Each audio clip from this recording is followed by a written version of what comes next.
Well, happy Tuesday to you. It is September the 19th, 2023. I am live from Denver, Colorado. My name is George. It is the George Show right here on 710 KNUS.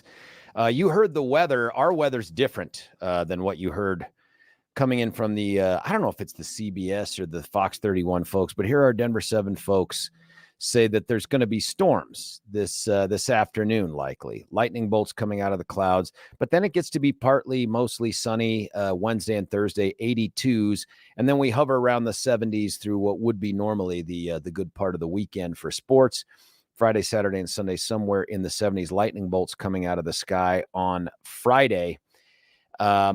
Listen, yesterday was one of those days. I have no great earth-shattering revelations. There was no opportunity to do anything other than leave here, go home, and do nothing but just try to crush some of the stuff that you have to get done. And I know you've been there. You have a calendar that has a giant gaping hole in it, and you're like, I can fill that with the ability to be productive. I might even throw in a workout. You know what I mean? Like, you're just thinking this is going to be magical. And so I leave here. I had to do some stuff with Billy, did some work after this thing. I had to leave here, and I got home, and you're just a little bit, lighter in your step. Kids are off at school. You know what I mean? You've just got the house largely to yourself, and then you look down at your watch, and all of a sudden it's like 3:30, and you're like, uh-oh, someone's going to have to be picked up from football. There's what is going on? I will say this too, amidst the productive time that I thought I would have, I pissed away 2 hours at least on something called the defense travel system. Now, I told you I was out last week doing some military travel. For anybody out there who knows what I'm talking about, you're nodding your head right now like, I get it. This is the giant military bureaucracy's way of controlling all of your travel under the auspices of fiscal responsibility and stewardship of our taxpayer dollars. The entire system needs to be scrapped. These people should just reach out to Google or Amazon and say, if we threw a big chunk of money at you, could you come up with a system that only sucked? And my guess is they would more than surpass that. But this defense travel system thing is just an utter gong show. You keep in mind, too, every military member out there, you can't use your own credit cards to pay for stuff. Right? Like, oh, I have to pay for this thing. And then you submit a travel voucher and you get reimbursed. No, you can't do that. I don't know why. I don't know what the rationale is, but the government has a contract with Citibank. And that means every single one of the cajillion military members who are authorized to make purchases out there for travel and all this other stuff have one of these stupid little blue plastic cards. You don't get miles for it. You don't get any points for it. There's no benefit to it, but you do have to pay it off every single month. It's like an Amex card without all the benefits. And so between juggling that and some of the things where it's like, what did I do with that receipt? And you get kickbacks from these things that say, hey, you need to supply this, that. It is one of the most painful systems ever. Now, I presume the active duty men and women, they do this all the time. There's a certain rhythm to it. But when you're only doing it once every couple months, and for some folks once a year, it is painful. So 2 hours I spent trying to chase down the right documents for this, that, and the other, and putting in these billing things and typing it in this way. I still didn't get it all done. But that was all of a sudden 2 hours of my day gone. I did sit down on the couch for a moment with the laptop. Huge mistake. Sat down on the couch, cranked on some emails, and I have, folks, as I look at my phone right now, and if you're watching me on the Rumble or the YouTube, you can see that I'm doing this. I have 31,333 unopened emails. 31,000? 31,333, wow. Billy. Don't cheat me out of the 333. Wow. Okay. And that is with something called Unroll Me, which you can put a whole bunch of things you get subscribed to that you don't want to unsubscribe yet, but you're pretty sure you just want them all put together in one thing you get every so often. I can't keep up, man. But and some of it is, it's not just one email account. Some of it is here at Salem. We get beaten like baby harp seals with emails by the Salem people.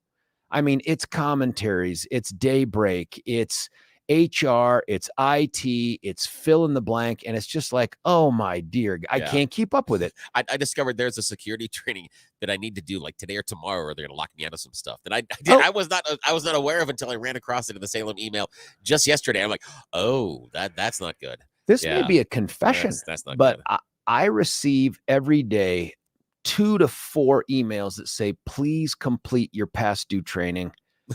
It's been, Billy, it's been 15 months. Oh my gosh. And I just, again, it's not that I don't want to do it. It's not that I don't take it seriously. It's just that I'm like, I'll get that done. When I get all the other stuff, there's too much. That's just one email account. That doesn't too far down the list. It doesn't include the military. It doesn't include, the other company I do some stuff with. It doesn't include just regular old Gmail. I mean, I just get crushed. So I sit down on the couch to do these things.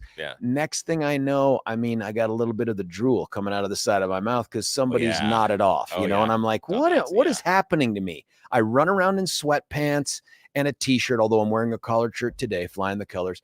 What has happened to me? Yeah, I know. I'm slipping into something bad. I don't know what it is. I feel the same way, where it's like that middle of the afternoon and you kind of lay down on the couch for just a second, and then all of a sudden, what? It says, what time? What time is it? Yeah.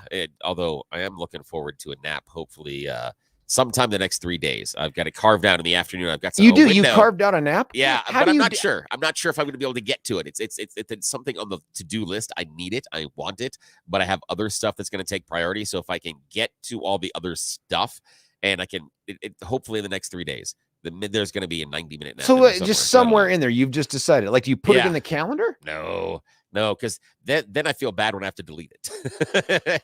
but otherwise, like, it's a bonus. Look what I'm doing. I'm giving myself a gift. I have so many things. I can't keep track of it. I also have found that I've become that get off my lawn guy. Oh, really? Like, and just with almost, and I've never said get off my lawn because, I'm not, but when people come to the door in the middle of the day, and people come to the door in the middle of the day, I had no idea. I'm offended because I feel compelled. Like, the doorbell rings and I'm like, now I got to get up and go see what's going on. Yeah. So I go to the door, and it's some dude about solar who, like, a month or two ago, they came by. This is funny. Came by and said, hey, we're doing solar. And they always try to bootstrap your neighbors. Oh, yeah. Do you know Joey Jojo Jr. Shavadu down there around the bend? They told me about you. Yeah, they're getting solar, and they thought you might be interested too. And I'm like, oh my gosh, well, since it's a neighbor I've never heard of before, of course, please tell me. Always. So they're like, can we schedule time? We'd like to walk around the house and do an assessment. And I'm like, an assessment of my house for solar? Why would walking around the house help? Like, I have a roof. Yeah, exactly. Just and they're, well, we've got to do that. And so they walk around the house and come back, and they're like, we're going to draw something up. Can we schedule some time to come by? And I'm like, here's a day I know I'll be here, because they're working on something on Trey's shower or something to make it, wheelchair accessible. I'm like, I know I'll be here at this time. Well, that didn't work out because the shower people had to change their thing. And that was the only reason I had to be there. Yeah. So I didn't show up. Dude shows up, text, hey, I'm so sorry we missed you. Can we reschedule? I said, how about this? Email me the proposal. Let me take a look at it. Oh, sir, we can't do that. We have to explain it in person. I'm like, you have to explain it in person in my house? Yeah. And they're like, we find that that's the best way to be present, to answer questions and, all that stuff. I said, it's a sales pitch. Yeah. And I'm like, but it's the way they talk to you. I feel like, without putting myself in the position of being a super genius, I feel like Neo at the end of the Matrix, when they're shooting the bullets at it, and he's just kind of watching them, and you're like, does this work on anyone? And I said, you know what? Super busy. How about you just reach out at some point in the future? So I figured disconnect. Then it becomes like an every other day text. Like, how about now? How about now? How about like, these are kids on the road trip that have to pee 10 minutes after leaving the, how about now? How about now? How about now? Oh, that's great. I'm like, no, I can't. Little lull. I figure they've gone away. Yeah. Then this woman reaches out and she's like, hey, we're super excited about getting together with this proposal. I try her again. I said, listen, it's so hard for me to just know when I'm going to be at the house or not, busy running around doing stuff. Just email me the proposal. Yeah. She said, we can't email it. It's just policy and blah, blah, blah. I said, sounds like we're never going to hook up. Thanks anyway. Yeah. She texts back and says, well, I could have somebody get on the phone with you and go over it with you. I could email it to you and you could go over it with them. And I text, I thought it was policy to not email it. Exactly. And it's just, so I figured that's end. Dude shows up yesterday. Hey, No. did you have an appointment with us a couple months ago? And now I've got my get off my lawn face on. Yeah. And I'm like, listen, it's not going to work out. I don't want it. Okay. And he's like, I'll remove your number from our list. I'm like, that would be awesome. That would be great. Thank you. And then I closed the door. I'm like, oh man, I'm that guy now. I'm the grumpy dude. See, that's why you got to get a dog like ours. Our dog. Oh, I do.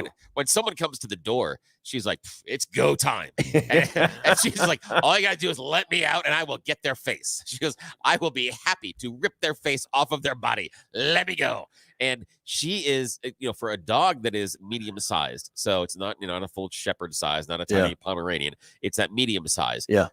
She has a very wide stance when she gets into her protective mode, and her bark is fairly vicious. And normally when they come up and they ring, and then she runs to the front attention window, getting. Yeah. And she's there just like, bah, bah, bah, bah, bah, and they will step off the stairs. they will at least get 5 feet, 6 feet, because they want to be able to you just yell through the door, run. I can't find her leash. Run. What I do is I open the door, and they always get a little scared. I open the door and I grab her collar, and routinely when I open the door and I have her collar, she will lunge to try to get out the door at them.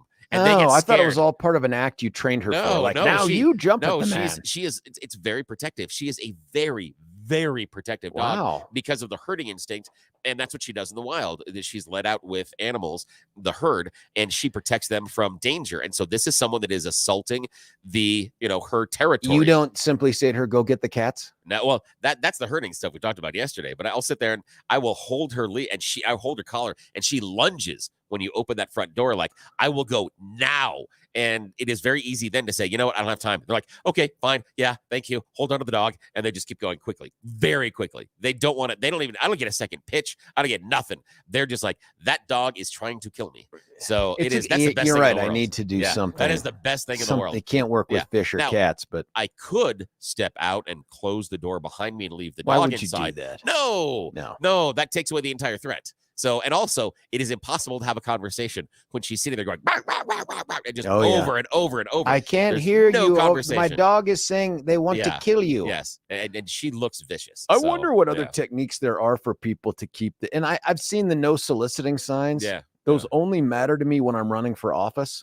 Speaking of that, and I may have told the story some time ago. I hate going door to door. I love meeting people, right? Like, that's my thing. That's my jam. But I hate going door to door because I put myself on the other side of the door, and I'm like, do I want to open the door to me? And be like, hi, I'm running to be your blank, and I'm just coming through the neighborhood, and I know what it's like. Yeah. But one time, this is years ago, maybe decade ago, knocking on doors in this one neighborhood. Woman answers the door, and she's got the phone pinched between her ear and her shoulder, like she's on the phone, and she opens it enough to look at me and is like, yes, like she's taking it away from her head, like, yeah. And I'm like, oh, hey, I'm so sorry to bother you. As I'm saying that, the phone rings. I stare at her, and she stares at me, and she gets that look like, got me. And I looked at her, and I just smiled and I waved. And I'm like, it's okay. It's okay. And I just walked away. I'm like, that's funny. Just have the honesty to come out and say what it took me so long to say, which is not interested in your product. Solar people. Yeah. Leave me alone, solar people. Although I will say that back in the college days when I had more leisure time, and the Jehovah's Witnesses would come around. Oh, yeah. Yeah. I would invite them in and try to convince them to come to my church. Did you ever get any? No, but it was a really interesting conversation because, like, we want to talk about, yeah, it's great. Do you know, in my church, we're doing this week. Do you think you guys might want to? And they'd stop for a second and look at each other. Wait a minute. Hold on. He's trying to turn us. Yes. I'm like, no, this is great. We have this wonderful community. And have you thought about this? It's the same tactics the KGB uses with our spies. Exactly. You know what I mean? They would do the whole, we'll flip you. We'll get it our way. Yes, exactly. You like borscht? You like vodka? We got so much of that here. So much of the vodka. Caviar here is like, 10 cents a pound. It's not that big a deal. Would you like to own your own bear? Would you like to ride a bear? Yes, exactly. Outside? Yeah. That's so great. Would you like to meet Putin? Yeah. He doesn't ever wear shirts. I'm telling you. Yes. Don't be deceived by what you see on TV. And if you rub his head, it's good luck. We'll leave that. It's something else. I don't know. We'll just talk about what pops up. So anyway, that was a ridiculous yesterday. And then lo and behold, all of a sudden it's time to think about dinner and, making sure the kids got the homework Yeah. stuff. And I'm like, what happened to my damn day? I Oh, I almost know. feel like I am more productive when I am given 8 things to do in a 5 thing Yes. day. Yeah. You know what I mean? Like trying to put 10 pounds of stuff in a 5-pound bag. I can pull that off. If I have too much room, I'm like, I don't know what to do. I'm so Yeah. unstructured. I can't. Yeah. If you have so much to do, then you got to move to the next task, You got to be efficient. And when you've given that little bit of time to goof off, sometimes that's the worst thing. And in the to world. complete the circle, Yeah. the answer to that is homelessness. Yes, absolutely. You just go back to living over there at 225 and Parker Road. Folks, if you want to see whatever the equivalent is of the Marriott Parker, which is ironic too, because it's right by, it used to be the Red Lion, whatever it was, that hotel changed hands a bunch of times. Now, I don't know what it is. It's like a giant haunted hotel.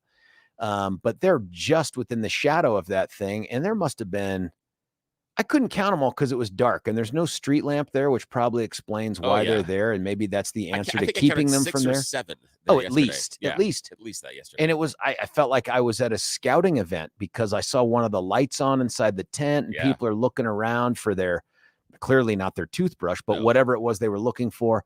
And I just remember thinking, we can't keep these folks from just popping up here all the time. Yeah. And the thing is, and a couple of them, they've got the tent and then they have the extension where they've got other racks and other things that they've got. Like the lobby. Yeah. The lobby to their exactly. tent. The foyer. And why is there always a bike that's missing a wheel? I don't know what it is. Because my guess is the dude has the wheel inside his tent. You won't steal a one-wheel bike. So my guess is he probably detached it, brought it in there, and uses it to dry out his bologna or something, or whatever he's doing with the. And I don't. Someone asked me, they're like, "Don't you at all feel bad for these people?" And I'm like, I don't know them to feel bad for them, but if you want me to feel bad for them just because they're living in a tent, honestly, I need to know the situation. Yeah. Did they choose to be that way? Because remember when undercover mayor Mike Kaufman, spent 15 years undercover as a homeless person, his takeaway was, there's mental illness. Sure, there's drug addiction. But a huge percentage of these folks, this is just how they want to live. Yeah. I'm like, okay.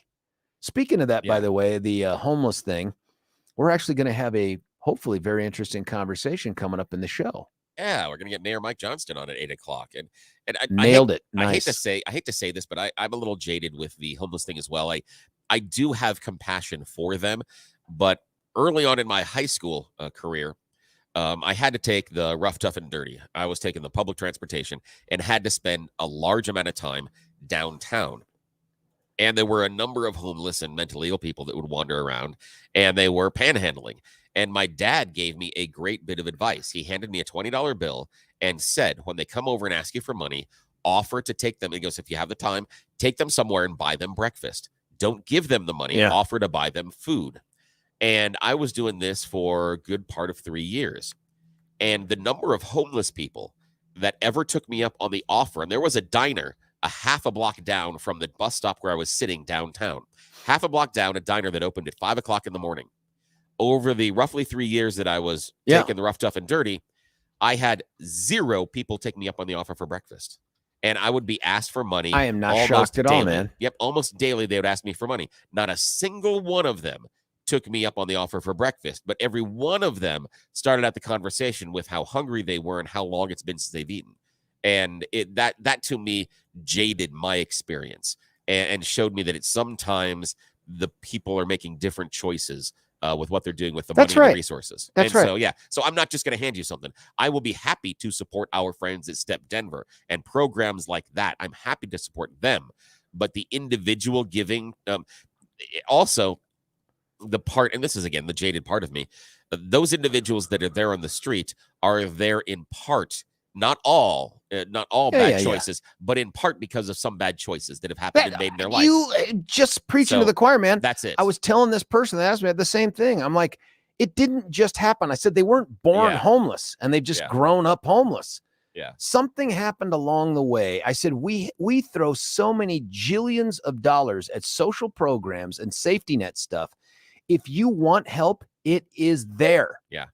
And the one that gets me is the one, the parents and the kids. That's one that will break my harsh exterior. That's one that I will break because I don't think that in many ways parents bring their kids into that willfully or on a series of numerous bad choices. Normally that, to me, my experience has been a couple of things that as far as bad luck. Not saying the parents are absolved of any responsibility. They do have some responsibility in it.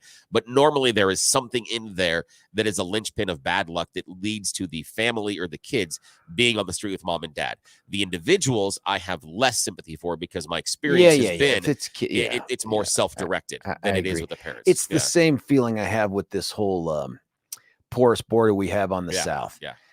I don't like the idea of just saying, hey, you've broken into the country. Let's figure out a way to make you a citizen. I just think that's appalling to the idea of the rule of law. But when kids are drug over the border, well, what are we supposed to do with them? Yeah. They feel different. I don't want to use them as a magnet for every other family member they've ever had, but what do you do with them? Yeah, especially the ones that have come here so young. And then grow up here. Like, what do you do with them? I'm sorry. Possibly say, so sorry. Yeah, you got to go back to Mexico where you've never lived. You have no experience. Your parents broke our laws, and now you got, I don't know, man. That one's a lot harder for me. I have absolutely no problem saying you came here knowing that you were breaking the laws. We'll figure out a way to deal with you. It may not be jail. I don't know what it'll be with deportation, but you ain't never going to be a citizen. Your first step towards citizenship cannot be an illegal act. That cannot be it for me. But with the kids, what did they do wrong? Yeah. And I can see that. And I think that personally, this is just going a little far afield, that if we were to reform some of our asylum policy, and we've talked about this off the air, but I think that we need more resources to get people through the asylum system quicker. If that asylum system was quicker, I think we would see fewer illegal border crossings. I think if someone could show up and ask for asylum and we could adjudicate that relatively quickly, I think that's where people would end up because why do you need it adjudicated? Because right now you claim asylum and they're like, here's your golden ticket and we'll see you in 3 to 5 years. They're never going to process those ever again. Yeah, but I think that the idea, but then the person that is here on asylum, and if they don't come back, they're still living in the country illegally. If you could adjudicate the asylum quickly, where the people show up and they can say, hey, if I have a legitimate asylum claim and I can, within a relatively easy amount of time and limited amount of time, get actual citizenship and be able to function inside of the U.S. rather than having to function underneath the cover of being an illegal alien, I think that is an incentive. But I don't think we're focused on making sure we adjudicate that properly and quickly. What's going to happen with the people who say, no, I'm sorry? Well, then you put them back home and you say, yeah. And then they come across the border. I mean, we just don't have a solid border. The part I worry about too is the asylum rules. We're not following them anyway, right? Like this whole international stuff. I understand the idea. And to me, that a linchpin of saying, oh, they have to declare it at the first country they say to. Yeah, that's right.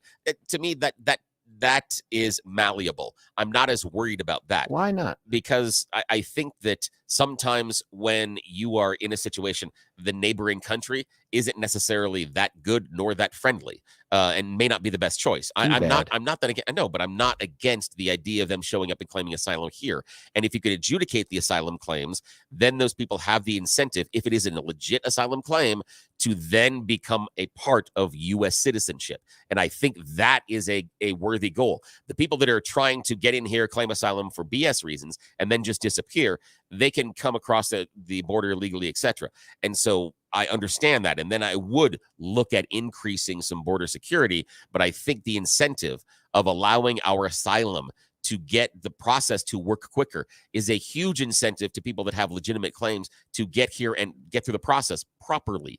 Because otherwise they're still illegal when they're here. And that I think that's the problem. That's one of the large problems we have with the border is how we are dealing with the people that show up and legitimately are claiming asylum. And we need to get through those quicker.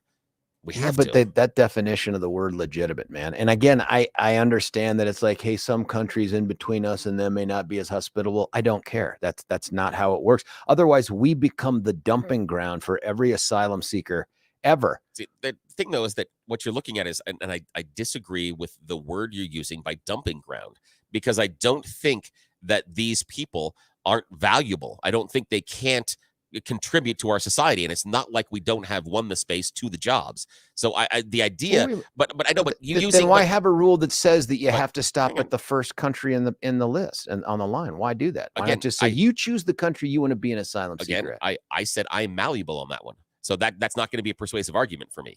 because I'm okay with going around and choosing different countries. I can be persuaded that you're not. You want to make not sure at that, all. yeah, I know. So that's a good argument for you. That's not a persuasive argument to me. Yeah, not but at all. The answer would be every single asylum seeker on the planet Earth, the vast majority would be like, well, I'm seeking asylum and I'd like to go to America. And you're saying that America should just be like, well, we're a sponge. We can just absorb every asylum seeker from every place on the planet, and we should. I did not say that. You are putting words in my mouth. But I'm saying that's the natural conclusion to your policy. The policy is we need to adjudicate those claims quicker. And you and I agree that not all of them are legitimate. And I do believe, I would say the vast majority are not legitimate. Again, but that's why we need to adjudicate them quicker. That's the issue. And that's my biggest gritch in this entire process when everybody bitches about the border. My problem is nobody wants to focus on the processing aspect of it. Nobody wants to put dollars into getting those people through the system quicker so that we can figure out who should be and who shouldn't be here. Secondary, though, to securing the border? I mean, why would anybody give a crap about our process if they can just willy-nilly, like 2,200 folks did, I think, yesterday, just pour across the border? But the vast majority of people that are entering the country are doing it at ports of entry and claiming asylum. That is the vast majority of yesterday, people. Yesterday, there were 2,200. The story I saw was like 2,200 people. 2,200 that came across illegally, but there's more than that came through at the ports of entry. Yes. That's the issue. We are focused on the idea that these people are coming through the border illegally and they're crossing here. That's and right. We're looking at being the framework when the actual issue based on numbers is at the ports of entry and the people claiming asylum. That's where the largest numbers are coming from. I don't know that that's accurate, man. Yeah, over the course of the last 10 years, I don't think we've let in more people than have just come in on their own. I don't believe that. I don't think that's right. There's got to be numbers out there. We need to get that. Who's Stefan's border guy? Fabricatory. We should ask that fella. And we did that whole thing down in El Paso in February, and you'd think those numbers would be more in mind. They're not, but that just doesn't sound right to me. That our problem with immigration are all the people we're legally letting in through the asylum process. Okay, now think about it this way. You are in another country. You're walking thousands of miles to come into America. Yeah. How are you going to enter? Are you going to try to get across the border illegally, or are you going to claim asylum when they're going to give you... hang on a second. Yeah, under Biden, I'd probably claim asylum. But you claim asylum, they give you temporary residence and access to some programs, and you're allowed to somewhat legally stay in the country. What are you choosing? I choose the one that has absolutely no strings attached at all. And if you come to Denver, there's no... I know you said this, living under the cover and the fear of being illegal. What fear of being illegal? Who's gonna deport you? No, it's not a matter of deporting. It's a matter of being able to get a job. No, here you can get a job. Hell, the government will hire you as a police officer. I mean, this is as welcoming a place, and we're not alone. Being legal means nothing. Citizenship is irrelevant. I disagree with that, because without a social security number, you can't be employed by the vast number of companies inside of Colorado. Our government will employ you. They will give you benefits. I don't know what they do about the social security number, but they do it. That's accurate, but not the statement I made. The statement I made was that the vast majority of companies in Colorado can't hire you because you don't possess a social security number. That is different than the statement you made. And that's the issue. No, that's the issue. I just presume they're getting hired by somebody because they're not. Our homeless population is not illegals. I know illegals that are in the country. I know illegals that are working, and I know how they do it. And I'm telling you, it is not necessarily that easy. Okay. There are certain places in which you have to get paid cash and under the table. But if you can come in as an asylum seeker and you can get a permit, it is easier for you to get a job at a regular country. There's some paperwork and some other things that are attached to them, and that it allows you more legitimacy. I want to go back to the days where if you seek asylum, you stay in the other place till we figure out if you deserve to be here. I understand that, but the issue is that if you claim asylum, you get access to more programs, and you're more likely to stay in the country than if you cross the border illegally. Maybe that's the problem. If you were across the border, it is more likely for you to be able to stay in America if you claim asylum than to come across illegally under the cover of darkness. And that would be the choice most people are making, and that's why they're making it. That's the issue. I just change our adjudication process for asylum, and we would see a lot of change. How about secure the border? Let's secure the border. That is a wonderful phrase. Can you explain to me how you do it? Yeah, I mean, there's a million options there. We're just not exploring them. And it's not just the wall piece of this thing, but it would be to keep all these people south of the border, of course. But until how? through through whether it's additional construction of the wall, drones, more staffing for border patrol, more judges who can turn these folks around at the border and send them right back. I mean, but now you're looking at judges, and that's the adjudication process for asylum that I talked about. So if we're putting money into deportation, but if we're putting, but not just asylum, but we're putting, that would be the process. The other part is when you add the walls aren't going to stop the illegal crossings. We've seen them climb over walls, cut through the walls, and also we forget their waterways. But then the answer is let's not have any walls because they're going to defeat them anyway. The other part with the walls is some of the wall is going to have to run either on the Mexican side of the border, or we're going to have to run it through American territory, and you're going to have to take land away from American citizens. And that is going to be a long legal process because those people that live across the border, happy to do that long legal process rather than just let people who willy-nilly come to the border and claim, I'm from Venezuela. By the way, this happened all the time when we were down in El Paso. Dudes would just show up and they knew. Like Venezuela was the flavor of the month. If you say you're from Venezuela, you're a priority asylum seeker. They'd show up, and who knew where they were from? I know, nobody knows, and they're like, "Okay, come on in." That's why we need to use the process, and that's why we need to lean into. The process can't tell us who they are. That's why we need to lean into it. There are ways in which we can find out, but we don't have the resources. That's the issue. And the idea of securing the border, everybody goes a big giant wall, and then we have drones, but the drones are just going to watch the people come across. No, the drones will help us to target the resources. And to target the resources on these people. The other thing we need to do is to crush employers who violate the I-9 stuff out of existence. If you knowingly hire illegals, you go to jail. I mean, bam. There you have something on that I-9. The issue on that statement that you made is knowingly, and that's going to be a difficult thing to prove in court. That'll be really difficult to prove. I don't think it has to be, because you can just simply say, if you can't prove this person's a citizen, you can't hire them. Well, it gets more complicated than that. But again, we're getting late on time. But that is a tough one. I agree with you on that. I would love to see the employers that are employing them. How is it every other country on the planet Earth seems to deal with this better than we do? How is that? Depends on how you qualify better, because if you look at what is happening inside of the Mediterranean and refugees coming from Africa into Italy and France and Spain, they're really having a problem with it right now. Italy in and of itself is really struggling with migrants trying to get over from Africa. They're having a tremendous problem. I wonder if it's anywhere near what we've done, if they have that same permissive. We're powerless to do this because they played the moral trump card of asylum seeker. And by the way, I'm coming from a country that has a poor economy. What a ridiculous reason to say I get to come be in your country. That is not an asylum reason. But the issue they've got in Italy right now is most of those refugees and asylum seekers and people trying to cross illegally are coming across on boats that aren't necessarily that seaworthy. And so seems like that would be easier to deal with the boats. Not necessarily, because morally and ethically, you can't just push them back and say good luck. And so when they show up, why can't you? I mean, why not? Morally and ethically, if they can't, there's some issues there that, sending them back into the sea in an unseaworthy vessel. Well, wait a minute. It was seaworthy enough for them to climb in voluntarily to make the trek across the Mediterranean. What have we done? I know, but this is you just stay afloat a few more days than you thought. You're just going back home. But again, it's a wonderful, when we talk about the idea of a Christian values and ethics and morals, there's a point there. I know, but that's the issue. That is the issue in there. And can't apply Christian values to the government, man. We don't do it in so many other areas. But you're talking about why can't you? And I said ethics and morals. That's why. And that's why you don't just push them back into the water and say, here you go. And that's kind of the issue that Italy's dealing with as well. And they've got a serious problems with those. Feels like that would be so much easier because the water is such a better barrier. No, it is much harder. We have water. We have the Rio Grande. That's not helping. Yeah, but the Rio Grande you can cross that at a billion different points and barely get your socks wet. In some areas, yeah. But the other part is that people forget is that a lot of the illegal immigrants come up the Mississippi as well. And even if we have a wall, Mississippi's not getting walled off.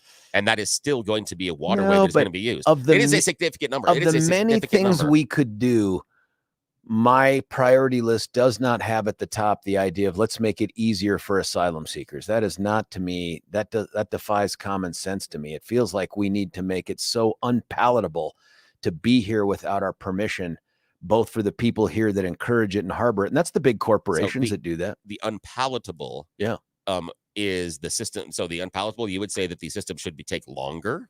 I'm saying it should be far more punitive to all involved who participated in it. Which would mean we need to have more resources and we need to get them adjudicated quicker. No. So now we are back at where I started. No, you no, and I are now in agreement. We're not in agreement Yes, at we all, are. man, Yes. because You those just said- resources that we're going to spend will be on further securing the border No, but you through just said personnel. no, and- but you just said we need to find a way to make the asylum process, quicker and again more punitive. The idea of you need to get them through the system quicker. I Thank didn't. you. I never You're- said you're quicker. here. No, I so- never said quicker. So you're happy with how it takes now, and you think that's how it should continue. No, I think it's an irrelevant issue if we can secure our border and make it so unpalatable that people stop coming or they don't want to come. What do you They- mean by unpalatable? If Well, they we got a come break here We're- and they we're get getting no killed here on time. services, you have to live in the shadows. You can't have a driver's license. If you're spotted by law enforcement, you will be held in jail until you can be deported. Things like if we took an approach like that, I got to say, word travels fast, man.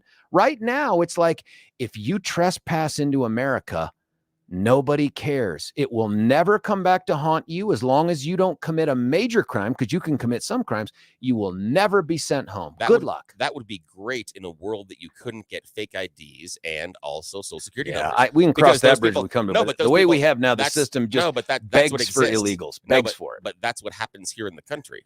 And Yeah. so that idea of the fact that I know, but that they it's would like be- you they say, would be well, so here's there. a way around that. Therefore, we shouldn't pursue that. And I'm like, No, I nope. didn't say shouldn't pursue it, but we're back at the where I started. That if we get through the asylum stuff quicker, I disagree. it would be better. Okay, then you want it longer. I did. And you want it's not a question let of him go- longer. We let don't him have to go- make it longer. Let him go into the country and let them No, wander do not around. let them go into the Yes, country. Let them wander around. Make them stay in Mexico till we figure out that asylum process. Then it could take 100 years. We don't Sure. care. Okay. Why wouldn't we got a do break. that? We got a break. I know we've gone long.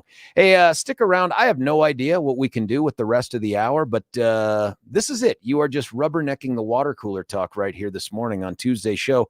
Let's see what's left. George Brauchler on the George Show 710 KNUS. Imagine the lifelong impact of a journey to the Holy Land, surrounded by like-minded travelers. Picture yourself stepping foot in iconic locations right out of history. With nationally syndicated radio hosts Dennis Prager and Mike Gallagher, you'll gain firsthand understanding of the spiritual and political importance of this vital region. Hi, it's Mike Gallagher here. I hope you'll join Dennis Prager and me on an amazing journey through Israel in October 2023. Discover Israel's vibrant culture and why this nation is such a strategic partner for the United States. Join Dennis Prager and Mike Gallagher on this life-enriching Israel tour, October 25th through November 3rd, 2023. For more information, call 855-565-5519 or visit standwithisraeltour.com.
George Brauchler back with you here, 710 KNUS. We've set 2 records back-to-back days, according to Alexa. I just sent her a message back that says, soon it will just be 4 uninterrupted hours of just us blathering back and forth.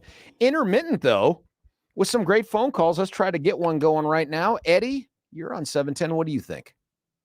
Good morning. Well, I absolutely believe that this whole immigration issue since Biden got in there is an effort and has been an effort to make Texas a Republican or a Democratic state.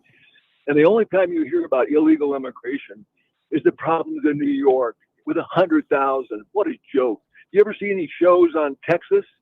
I'd be filling up 747s and I'd be flying them into Chicago, St. Louis, every Democratic they are. stronghold in the country. You've heard New York, the mayor, coming out and saying, hey, we're going to die. Just drop them in there. Because then the press would actually start covering it. And there is no, like I said, that's my absolutely firm belief that they want to turn Texas just like they have Eddie, Arizona, can I ask New you, Mexico. how does it turn Texas blue to have illegal immigrants there? Or asylum Given seekers? time, not the illegals, but their next generation will be Democrats. How do you think it happened in California? Well, California is a different thing altogether. But so you think I don't that think it's different at all. I think California was solidly Republican, and now they were deluged with illegals, and their subsequent generations are solidly Democrats. So it's your sense that it's not the asylum seekers themselves or the illegals; it's that next generation. And why do you presume they'll be blue? Because they come from a society that is very much more socialism than capitalism, and they come here for benefits, and they come here for a better life, and they come here for food stamps and everything else. I'm not saying they're all that way, but take a look at the votes right now. 60% of the people who are Hispanic vote for Democrats. What about the? And well, and I don't know how many of them. Man, those are all people here that are citizens. That's why they get to vote, right? So what about the idea, though, that socially they're much more pro-life and pro-family, typically, at least that's what we think, than other groups? What about that? That's not the motivation for voting. I mean, not your family's not the pro-life. No. I'm not saying they all vote Republican, but you take a look at every report when they break down the votes. 60% vote Democrat, and you cannot overcome a 10% advantage when the numbers that you have.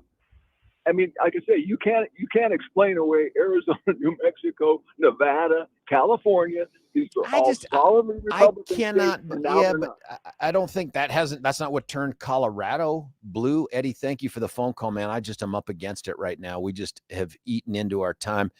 303-696-1971 is the number. But honestly, listen, here's what we're going to do.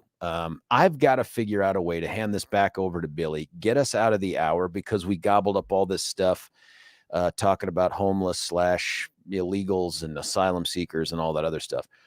But I think what we're going to do is, and we do this from time to time, 7:00, we're going to do a little bit of You Choose the News and a little bit of the Thorpe Report, introduce a whole new hour of listeners to it. Let's do that when we come back.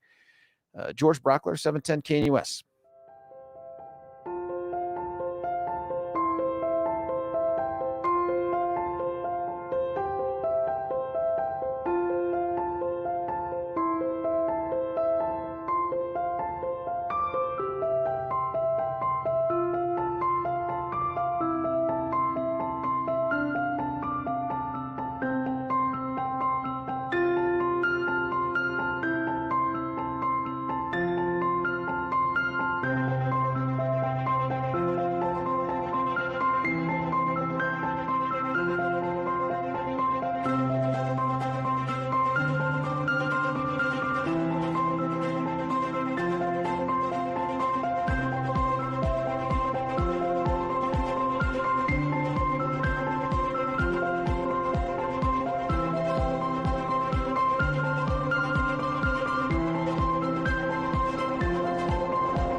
Well, folks, you can hear the music. That means we've timed this so perfectly / imperfectly. We're out of time to do anything other than to tell you the good stuff. The Thorpe Report and You Choose the News are going to come up next in the 8 o'clock hour.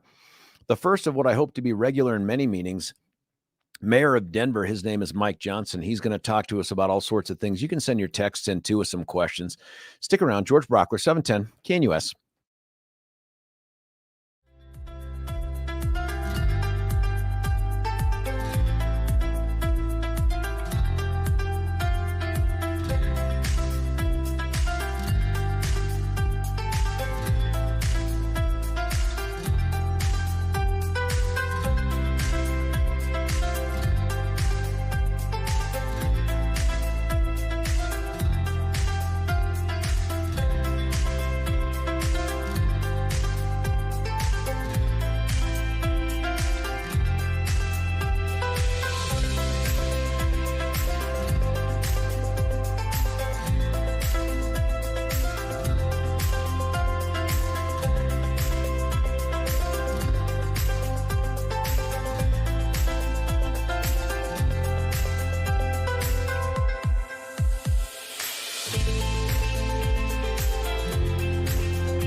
George Brauchler back with you here at 710 KNUS. It is that second hour. Typically, we have done all of the fun stuff in that 6 o'clock hour, but not the case today.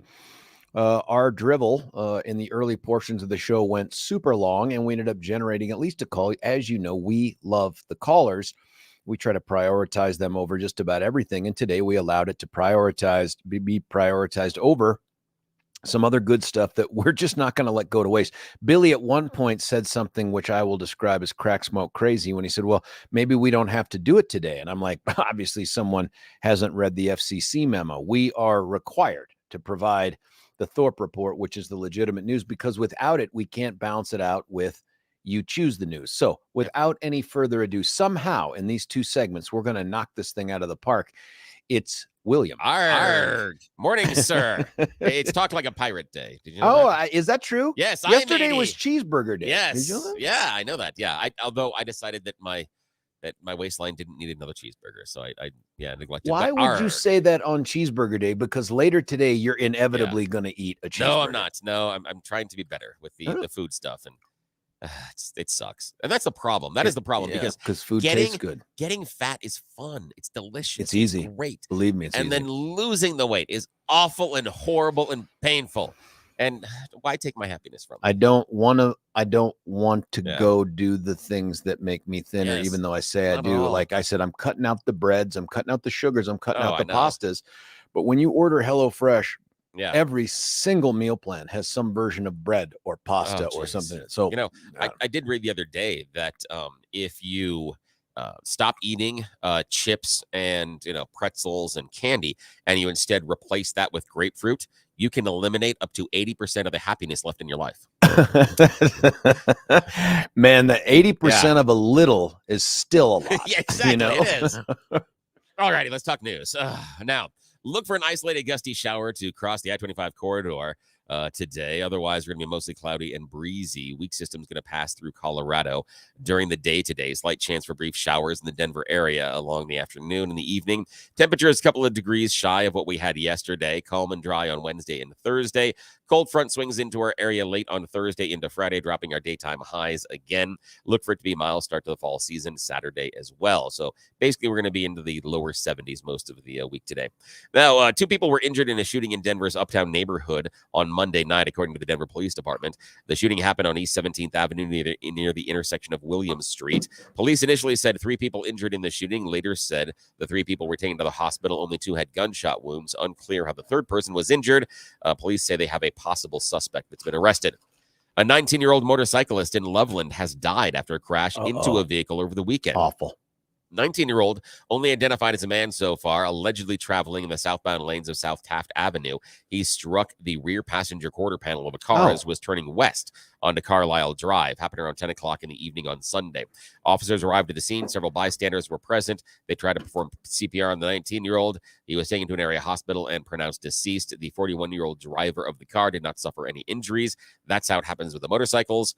And she stayed on the scene and cooperated with the investigation. That's just a good reminder for the motorcyclists out there. I love what you're doing, but remember that in a crash, regardless if you have the right way with the car, you lose. Physics wins every single time. I had that instance with a bicyclist over the weekend. And I'm like, what? Do you understand that if I make a mistake, you still lose? Yeah, that's right. Right of way doesn't protect you from metal. No, not at all. And yes, I did make a mistake, but he seemed very indignant. And I'm like, you're lucky to be walking at this point, honestly, because if I had, okay. Police in Denver looking for a woman in connection with a mass shooting that injured 5 people over the weekend in the Lodo area. Female suspect was denied entry to a bar and then began walking away, quickly returned and have a conversation with security staff, and that's when she got all shooty. That makes sense. Yeah, she pulled out a firearm and discharged it just in the vague direction of the club multiple times, and she injured 5 people. The police do not believe they were intended targets because, she's just randomly firing into the crowd. That's great. Police released still images from a surveillance camera on Monday that shows the woman's pointing the gun in front of Dirk's Bentley Whiskey Row. That's it. Dirk's Bentley? Yep, 1946 Market Street, but he was not involved in the shooting, just so you know. Did we catch her, by the way? No, not at all. They're still looking for her. So, yeah, exactly. Also, budget season kicks into high gear in the Denver City Hall. Mayor and council members are trying to figure out how much to spend to keep Denver safe. They're going to consider how much to invest in traditional public safety programs. Mayor Mike Johnston has laid out his vision last week, part of his $1.7 billion proposed budget. We will talk to him next hour about how he wants to spend some of that money. Denver Police Department officer was cited for indecent exposure while on duty. The incident involved Gabriel Jordan, happened on September 12th. Which agency? Denver Police Department. Yeah, September 12th at 2155 North Akron Way, according to a summons. Technician Gabriel Jordan was cited for indecent exposure. And on the job? Yeah, and let's just say that he was making himself happy. Let's just go with that. Wait a minute. Wait, what? Yeah. Like driving around pulling people over? I'm not sure if he was driving around or he was just like, hey, I'm here to direct traffic. He was playing with his Go collapsible? that way. Yes, he was. He was examining the baton. He was polishing the gunmetal. What's going on in your day? turn. Are they that like I don't work know. free that they're just not busy enough? Yeah, I know. My understanding was crime was everywhere. Yeah. Like you don't have a free hand. Yeah, you know what I mean? exactly. Like you are constantly, Yes. you are constant. What the hell? I know. So, And oh, yeah. how did it get Billy? Yeah. We need to reach out and find every publicly available document because we need About to know this. what this guy's accused Yeah, of what he's doing. been doing. Well, the rough story is that according to probable cause statement, a woman reported that the officer made her feel uncomfortable. He would not stop staring at her, watched him through a camera on the phone while she was at her desk as he moved back and forth against a pillar with a bulge in his pants. No, what? Yeah. So, yeah. So now he's assigned to the administration division. He's on a non-patrol assignment. And where everybody will be able to see if he's touching himself at the desk job. So that's He's rubbing himself against a pole. I mean, I Yeah. do that with my back and the door jam all the time. Is it that kind of thing? Well, no, he was facing the pole, evidently. Oh, well, that's kind of a stripper I've thing. never scratched the front with a pole. The back, Yeah. yeah. But Also, the head of Denver Public Schools is defending the district's policy of not expelling students that are accused of violent crime. He was asked recently, Dr. Alex Moreo, what happens to a student if they are accused of a violent crime off of school grounds? And he says, well, what should we do? Should we kick them out of the curb and say good luck? Moreo said the district must concern itself with matters that take place on the school grounds, not off the grounds. We are responsible for what we're responsible for. It's the confines of the school property and our buildings. These are comments after we, of course, had the shooting at East High School when they were patting down someone. And the superintendent says, well, what do you want us to do with the violent kids? I have an idea. Evidently in the classroom next to your kids. Unbelievable. Yeah, we got to talk about that one. Yeah, we got to talk crazy. about that one. It is kind of silly. Also, supporters of Amir Horton, a former Smoky Hill High School student, this is not deep Denver Public Schools, but Cherry Creek Public Schools, he was expelled following a school fight. He's created a petition calling on the Cherry Creek School District to allow him to re-enroll into the school. And also, another change is in the works at one of Colorado's biggest sports radio stations. Bonneville yesterday announced a new lineup in Denver sports radio here in town at KKFN 104.3 The Fan. Darren D-Mac McKee, longtime host of the afternoon show The Drive, was one of 4 personalities that was let go yesterday, along with Orlando Franklin, Nate Jackson, and former NFL veteran and Colorado buff Chad Brown. The other 3 are former NFL players. All 4 of those are out, and they have a new lineup. They're going to be moving midday guy Zach By into the afternoon drive with Philip Lindsay, which is Colorado's own. That's great, but oddly enough, not a broadcaster.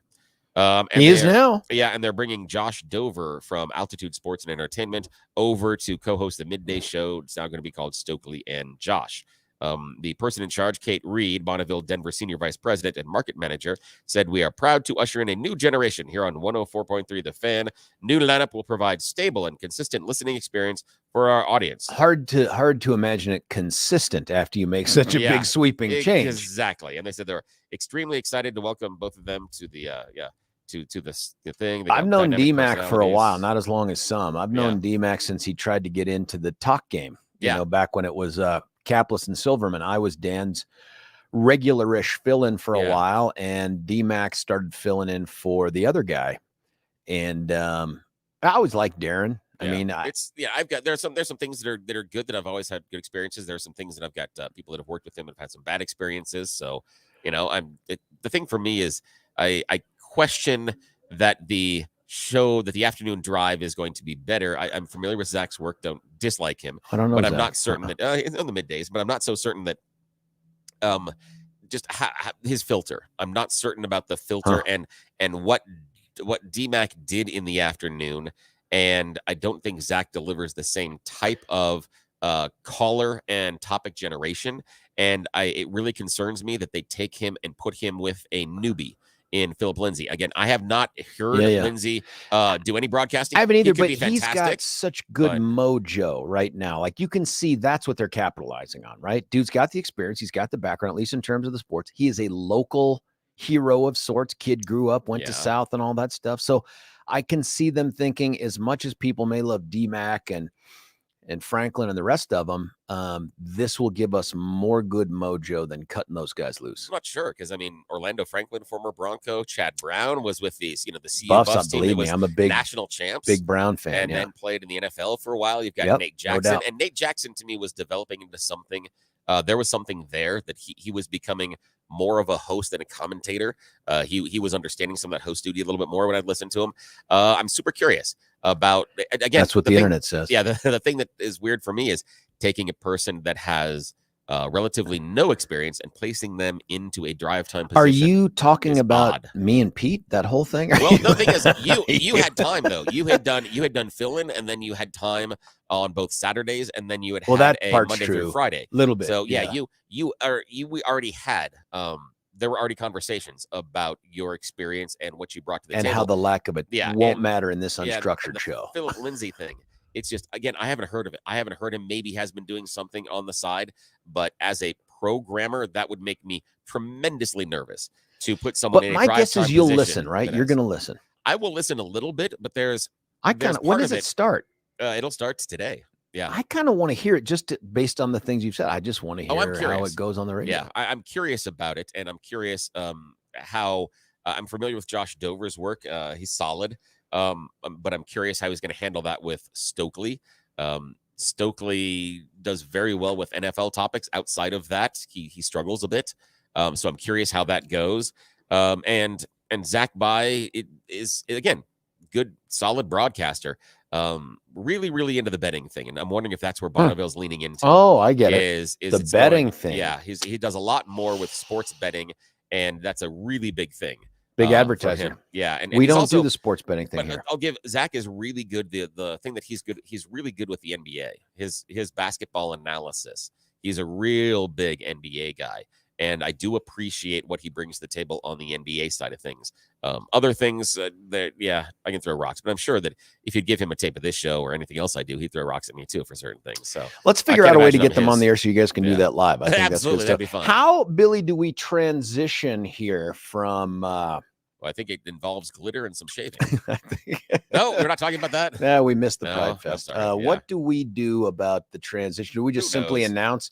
I don't know. I mean, do you want to we could do You Choose the News now, or we could break and then come back and do You Choose the News and do it that way in its own segments. I don't know. It's kind of, it's either way. It kind of was lost. You know what? Let's just do it. Just do it here. We feel no. Let's do I don't know that we've ever broken before 20 on any hour ever. No, like we so. just that. Ever. I think that's actually how it was designed. Yeah, but we've never. We've never done that. There's a picture up on the wall that says that's roughly what we're supposed to break, and this is how the sausage gets made, folks. I know that in the past on this live read sheet that you would give me, that there were time hacks associated with it. Like read it. Yeah, and the reason you gave it up is for the reason that it was irrelevant. It just largely irrelevant. I didn't know what the numbers meant until after you stopped putting them there, and then I was like, "Oh, was I supposed to read that then?" It was merely a suggestion. But instead we crush it with other things. Yes, listen, the stuff that we do is just different and better. I don't really have a lot of evidence for it other than the fact that we're Denver's #1 radio show, talk show host. I don't know how else to describe that. Here's what we're going to do. We're going to do a little business right now. We'll cut away for a break, come back and get the You Choose the News. If you've never heard You Choose the News live, it's even better than on the podcast. If you've never heard it either way, buckle up. It gets really, really exciting and fun. But before we do that, I got to tell you about the home market. And interesting homes that are being listed in Douglas County. And yesterday there was a bunch of activity. Today, just one, and it was like a new listing. And it's just hard for me to wrap my mind around what the right approach is as we're starting to head into the colder months. As we head into winter, people are already established. Their kids are in school. Is the market going to slow down? But I don't know the answer to any of this stuff. And you probably don't either. And that's why you call Gay Ribble and the Empower Home team of Keller Williams. They've been doing what they do forever. And here's what makes them stand out. I can tell you about the statistics and the dollars and the speed and all. Bottom line is this: call them, have the conversation. If you don't already feel like you've got a level of trust with them, you can always go somewhere else. But I know from past experience and also from talking to folks that have done it that I run into out in the world, they're like, I loved working with these people. They didn't just tell me things they thought I wanted to hear, like we're going to get you $1 billion for your house and get you into the next one for $50. They didn't do that. They were very candid with me. They helped me with the financing thing and trying to steer me to the right people for this and that.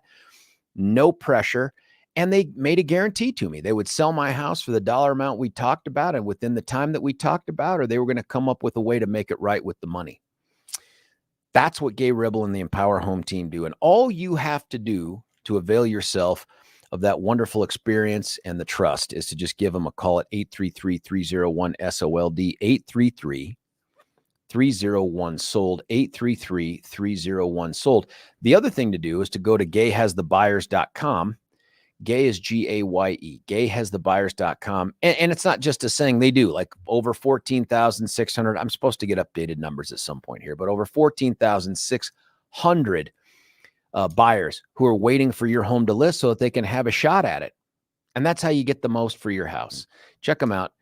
Gay Ribble, the Empower Home team, gayhasthebuyers.com. When we come back, it's the good stuff. It's You Choose the News. George Brauchler, 710 KNUS. Why should you buy your next vehicle at Castle Rock Chrysler, Dodge, Jeep, and Ram? We make car shopping easy. We have a huge inventory of new and pre-owned vehicles. We can even custom order. We make it easy. Easy financing, friendly staff. And when it comes to quality service, our expert technicians keep your vehicle in top shape. Visit us today off of Highway 25 and Plum Creek, or shop online at castlerockcbjr.com. Castle Rock Chrysler, Dodge, Jeep, and Ram. Car shopping made easy. Why should you buy your next vehicle?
George Brauchler back with you here, 710 KNUS. Folks, if you thought you could miss the fun stuff by getting up and only starting to listen at the 7 o'clock hour, let me disabuse you of that tactic. We're going to spring upon you now all the good stuff that we do right at the end of the 6 o'clock hour. It's called You Choose the News. Billy? Yes. And we're naming this one the JR edition. Yes, sunshine, kisses to you. It is time for us to play You Choose the News, everybody's favorite fake or radio news game show, where we have scoured the interwebs to find stupid stories about us humans, giving them even more ridiculous headlines to play this fake radio news game. Why? Well, normally the powers that be aren't up yet, so we're actually risking our jobs today because they're going to find out what we do in the 6 o'clock hour. Deep breath. Alrighty, sir. Here are your headline choices for today. So no one said rock fans were smart. Headline number 2, shocking development. Headline number 3, God changes his mind. Headline number 4, just like the cartoons. Alrighty, sir. Yet again, your choices this morning are no one said rock fans were smart. Shocking development. God changes his mind, and just like in the cartoons. Choose carefully. Just like in the cartoons for 1,000. Just like in the cartoons, we are traveling to the lovely island nation of New Zealand for this one. Recently, a mountain climber was on an expedition on New Zealand's North Island. He was trying to summit one of their most difficult snow-capped peaks. It is a dormant volcano, and that's when he slipped and plummeted 2,000 feet down the side of the mountain, where he landed in snow, poof, and was not hurt. Oh, what? Just like in the cartoons. 2,000 feet? Yes, just like in the cartoons. Dude goes 2,000 feet down the side of the mountain, but luckily it had been a hot seasonal last couple of days, so what normally would be kind of an icy patch had actually melted a little bit and was soft. He landed with only minor injuries and is just fine. Lord. Yes. He's got to buy a lottery ticket today. How long does it take to fall 2,000 feet? I don't know. It seems like forever. It seems just like, that would be an ongoing show. Like, exactly. You can't scream that long. Yeah. I mean, I know. you'd have to take a breath. Yes. You could say a bunch of prayers. 2,000 really feet is could. forever, man. I know. And the fact he just poof right there in the snow. It's who does that? Okay. Listen, to just put that in perspective. Yeah. Training jumps at airborne school, when you're jumping out of a plane and they're teaching you how to do this mass exodus stuff, 1,250 feet. So he's higher than this that. is more than that, right? Like, what? Yeah. He's like, woo. I can't imagine that. Just the 2,000 feet, and he's unharmed. I mean, minor injuries, bumps, bruises, and that's about it. Some cuts, but that's it. Nothing else. Does it change your life? When you fall that far, do you you look around and you can feel all your fingers and your toes, and pretty soon you're moving around, and then you're like, you either get really, really scared, or you think you're invincible. You're like, I can do anything. Well, you know what? Maybe that's it right there. Yeah. And then pretty soon you're a police officer in Denver, rubbing yourself against a pole because you think that nobody cares what I do. Yes, I'm invincible. Yes, I'm not only invincible, I'm also invisible. Maybe you just misunderstood the term. Yes, exactly. I am invisible. Alrighty, sir. No one said rock fans were smart, shocking development, or God changes his mind. I'm interested to know if God changes his mind. Yeah, so is Nebraska pastor Hank Cumin. Hank recently said that he had been praying and God sent him a message. Are you ready? So I found this land that's acres upon acres of land, and it's already developed. What? We could step right in today, and I could put a tent up right now. I approached this guy, and he was real interested in the deal, but somebody else came along. Oh, no. And I knew it the minute I kind of hinted about it, that the devil was going to try to steal it. Yes, the devil is trying to steal the land that he wants. That's why he immediately needs $3 million from all the parishioners. No. Yes, he's asking the parishioners immediately for $3 million because he's found some land. It's already developed. They could expand onto it for the ministry. But the devil is working his nefarious stuff in order to not have him do it. So the congregation must step up immediately and give them lots and lots of the monies. And luckily, they did give him money, only not enough. But the pastor, Pastor Hank, says that's okay. Well, here's the thing. I am always, as a pastor, I always present things to the board. I always go through my advisory I'm sure council. he does. Okay, and anything that's rushed and you're not allowed to do due diligence because it's rush is not a good deal. And I didn't like the feel of that. And that's why I couldn't shake it out of my spirit. So so he decided to not buy the $3 million He gave it the property. devil one. The devil one. The devil won, but he's keeping the money. No, he's not. Yes, he is. He said that they raised a little less than the $3 million, but he's going to keep the money, just in case something else that God tells him he needs to buy, like a new yacht or a new mansion. Now Feels like there's fraud there somehow. It may be. Now, this is not unusual because Pastor Hank, just about a year ago, said that they needed several $1 million for a new facility. And they asked the parishioners to donate money, and they did. They donated a lot of money. And just a couple months ago, it came out that instead of just the $3 or $4 million he now needs 12 to 16 million. So evidently God didn't do the math correctly. Do you think on Sundays God's telling him how to bet the games? I mean, do you think it feels like there's something else going on here? It does feel like there's something else going on, but at least he has the extra money just in case God decides that he needs a new Tesla, a Lamborghini, or a yacht, because God works that way. Yeah, well, and the devil will try to stop him. Yes. If you try to stop him from buying these things, probably Satan. And I love the fact that he was like, I found this property. I need to buy it now. And then he's like, when you do something quickly, it's not good. And the devil is... how do you go to bed at night, man? I don't know. The thing is, anyway. in the videos, the people are nodding their heads and everything. And, anyway. Yeah. Alrighty, now, final choice this morning. No one said rock fans were smart or shocking development. Shocking development. This is a shocking development. When you're driving around and you're looking down at the roadway today, think to yourself, what happens if we would add electricity? Would that make it better? Always. Well, Sweden is wondering if that's what we should do. They are actually working on trying to put electricity into the roadways.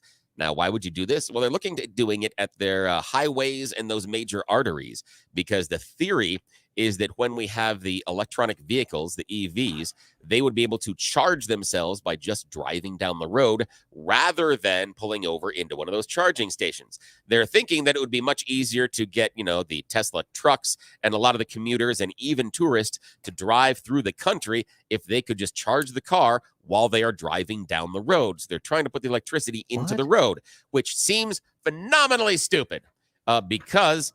have you seen what we do with the electricity when we run it through it in the wires?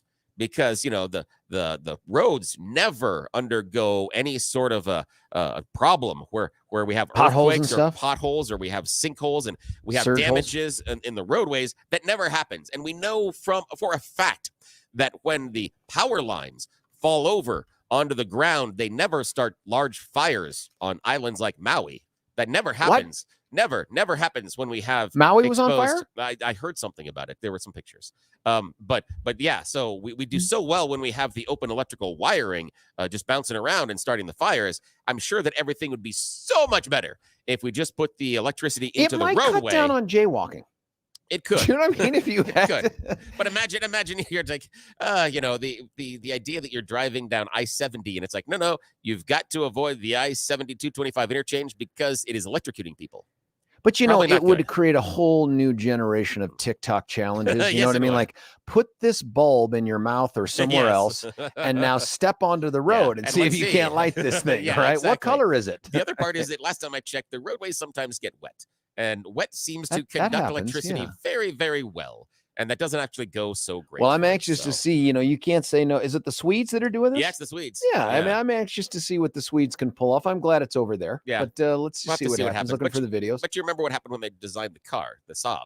That was a weird car. I love the Saab was great for, in fact, do they still make them? No, they don't. No, it's unfortunate. Yeah, you would know that. Yeah, it's I remember Saabs being around a lot. They seem like they drove well. Oh, they're fantastic. It wasn't like the Yugo screw yourself or whatever. They were good cars. They were just quirky as far as how they were set, but they had the ignition down in the center console, which is actually very brilliant based on how you have to engineer the car. The one thing I did like about Saabs, they were thinking forward, was they were one of the first companies to start putting the turbocharger in the 4-cylinder engines to make them more fuel efficient. And boy, did they like them the turbocharger. I mean, we had a Saab at one point in the family. You owned one. Yeah. You're a Swede lover. Yeah, it had a turbocharger the size of a shop vac. It was amazing. Wow. It was ridiculous. I think the turbocharger was at least the size of the engine. It was ridiculous. But that's unfortunately it. That is all the time we have for today's You Choose the News. As always, George is our perennial winner, along with our good friend JR. Smooches. Alrighty, here is our sponsor for today. Yes, you can save 20% when you order the Remember When Prejudice glasses. Yes, you can remove those people with your Remember When Prejudice glasses today. Use the patented USB cord, connect to the computer, choose from the extensive list of people you wish just weren't around you. Then the augmented reality glasses will remove those people from your daily life. Yes, you can choose from 20 fashion styles, but with Remember When Prejudice glasses, your lenses are always rose-colored. Oh, God. Back to you, sir. I know. How do we do this and still get paid for it? Anyway, that's just, now we're outside of whatever safe harbor we pretend it is in the 6 o'clock hour. I made that difficult. These are the complaints that actually get read. Nobody reads anything before 7. No. After 7, they're like, what were these guys doing with their airtime? Yeah. Now you know. You can understand. Just to throw a little more fuel on that fire, I should tell you that in less than 1 month, either Dr. Richter or Snyder will be in my mouth. And I mean that in the best possible way because they're dentists. They're my dentists. They have a practice called Twin Aspen Dental Center down there off about. Love these folks. It wouldn't matter really where I was in the metro area. I'd figure out a way to go see these folks because I'm telling you, the environment, it's not, I can't say it's like the happiest place on earth. It's not the Disney World of dental work, although that's a great catchy title. I'll trademark that after. But it is a place where every time I walk in, the atmosphere is not one of stress and people like completely down, like, oh, they're going to call me in and they're going to stick a thing in my gut. Never like that. People are just so laid back and relaxed. And at the same time, you feel like these guys know exactly what they're doing. Here's my pitch to you. If you have a dentist that you go to right now, or you're in between dentists, but if you have a dentist that you're going to right now and you're like, yeah, I like Dr. fill in the blank, but I'm not sold entirely on the future with them. Just do that. Take one cleaning off from them. Just one cleaning off, especially if you do the big box store kind of things.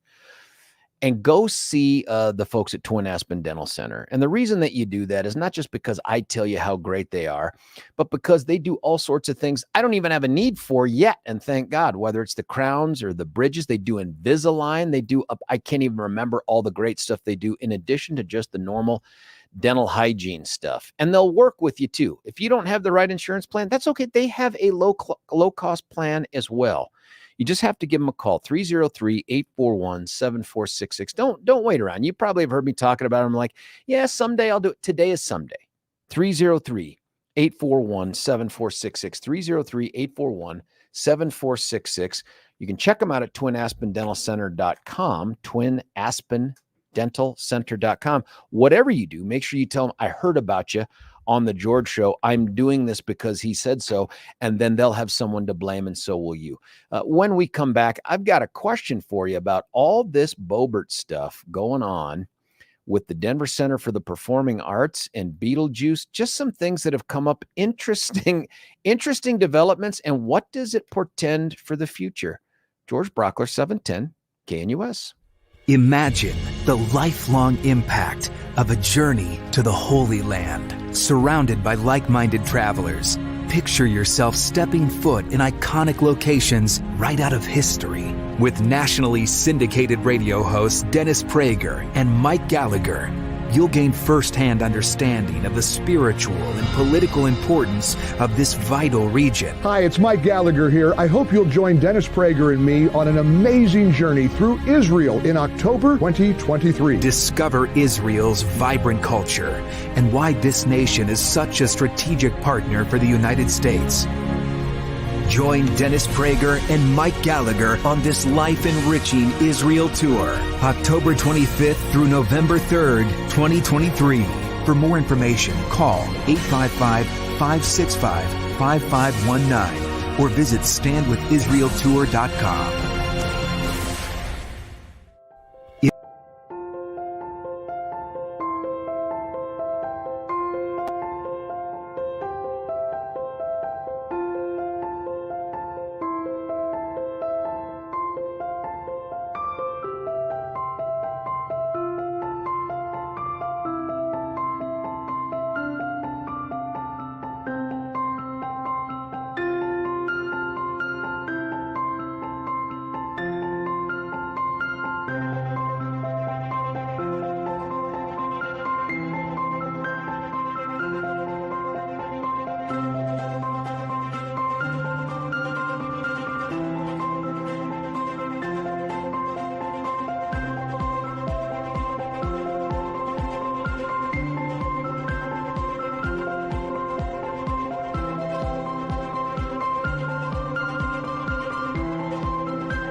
George Brauchler back with you here, 710 KNUS, final segment of the second hour of the show. At 10, we get replaced by Chuck Kirk. By the way, I listen to Charlie probably every morning a little bit because I have on 710 when I leave the station driving home or whatever work thing I have going on outside of this. And man, does that guy not want us anywhere near Ukraine ever. I mean, he just absolutely despises Zelensky and the Ukrainians. Just very interesting how different two guys can have this approach. One, the local dude, the other one, the successful guy. I don't know what you read into that. Listen, there's a story that I'm not really sure that I was interested in covering it before because I just thought it was more salacious than anything. But you may have heard that Lauren Bobert and her boyfriend, some guy named Quinn, don't know the name, an Aspen bar owner, were at a showing of Beetlejuice at DCPA. And frankly, that was an interesting one to me that they did the Beetlejuice thing. Because if you saw the movie, and I did, I thought it was a great movie. This one, the reviews were that it was a lot more risque. Do you know what I mean? Like this one was much more adulty themed, which is interesting. So they have this Beetlejuice thing. And the stories that broke were that Lauren Bobert gets shown the door because of vaping, because of doing a lot of selfies. Maybe it's video. I don't know what's going on. And the people around her, specifically, I think the people behind her, were frustrated at that. They had asked them to stop. And at one point, I think the guy that's with Congresswoman Bobert offers to buy them drinks. The woman says, that'd be awesome if I wasn't pregnant. And apparently she's very visibly pregnant. And one thing leads to another, and they're shown the door. And the initial stories are Lauren Bobert showing the door. And then there's pictures. She's apparently flipping off these folks that are showing her the door. There's some discussion as to whether or not she said something along the lines of, do you know who I am? And then there's pictures of them walking off through the DCPA property and disappearing. Now, there was also discussion of her vaping. And this part is quintessential news media / prosecution. You ask the question or make the statement that you have the evidence to back up and wait for the other person to either own it or deny it. And you hope that they deny it so you can come forward with the rest. Well, sure enough, they bring up the vaping thing. Congresswoman Bobert denies vaping, and then they drop the kabam. And that's this video of her and all these attendees at this DCPA thing. And then she comes out and apologizes for it and says, hey man, I lost myself. This isn't my values, all that other stuff. And I don't want to beat all that stuff to death. But since then, some of you, and I've heard this in other places, it's not just our show. Some of you were texting in and saying, hey, I heard that it was a setup. And I'm like, wait, what are you talking about? And it was yesterday, some text that came in from some good folks that were like, well, I mean, she's with a Democrat. And it's like, well, right. Like, what? Like, are you telling me a Democrat dating a higher profile, controversial in some corners Republican congresswoman, it must be something other than an attraction that they have for each other, that this must be some sort of a plant? And so this guy, Quinn, whatever his name is, apparently is a bar owner out in Aspen. And his bar is known for putting on LGBTQ plus friendly events, including some drag shows. Billy, if I'm misstating any of this stuff, because I know you read it too, please correct me. I don't want to say something that's wrong here. But my initial reaction is also my current reaction, which is there's no chance at all that this was a plant or a setup. And my God, if it were, Lauren Bobert would never say that. Right? Like even someone yesterday texted in, I think she was roofied. I'm like, what are you there? Have you ever seen a roofied person? They're not just like walking around, like doing their normal thing. So this video then comes out. Even National Review has come out with something chastising Lauren Bobert. And it's this article right here that's called "There's No Defending Lauren Bobert's Behavior." And it was put out, I think, yesterday. And it goes on to do a lot of this description stuff and talk about all these other things that have been going on with other Republicans and whatnot. Then there's video that gets released of Lauren Bobert apparently groping that dude, the Quinn dude that's with her during this performance. Now, I got to say, I haven't heard a lot of people ask this question, but one of the takeaways for me was, oh my God, you're being filmed the entire time you're sitting in the dark watching a performance. I mean, those look like NVG films and like night vision goggle films. They have that kind of that green film to them. You know what I mean? Like the starlight scopes and stuff. If you're military, that's what it looks like to me. Did you know that? Did you know that you're being filmed when you go see Beetlejuice or any of these other DCPA performances? I'm starting to wonder, are you being filmed when you're at the AMC movie theaters? Like, my guess is on your ticket from whatever source you get it, Fandango, paper, or whatever, there's 8 billion little words on the back, some of which say, hey, you are subject to being audio and video recorded while on this property, and you remaining here is consent for that purpose. That's my guess. It has to be that way, right? But holy crap. Did you know that? Does that change your thoughts on whether or not you would go? Now, I looked up on the website, DCPA, and sure enough, here's what it says. The Denver Arts and Venues, which DCPA is a part of, is an agency of the city and county of Denver, and it will make public records available in accordance with applicable provisions of CORA.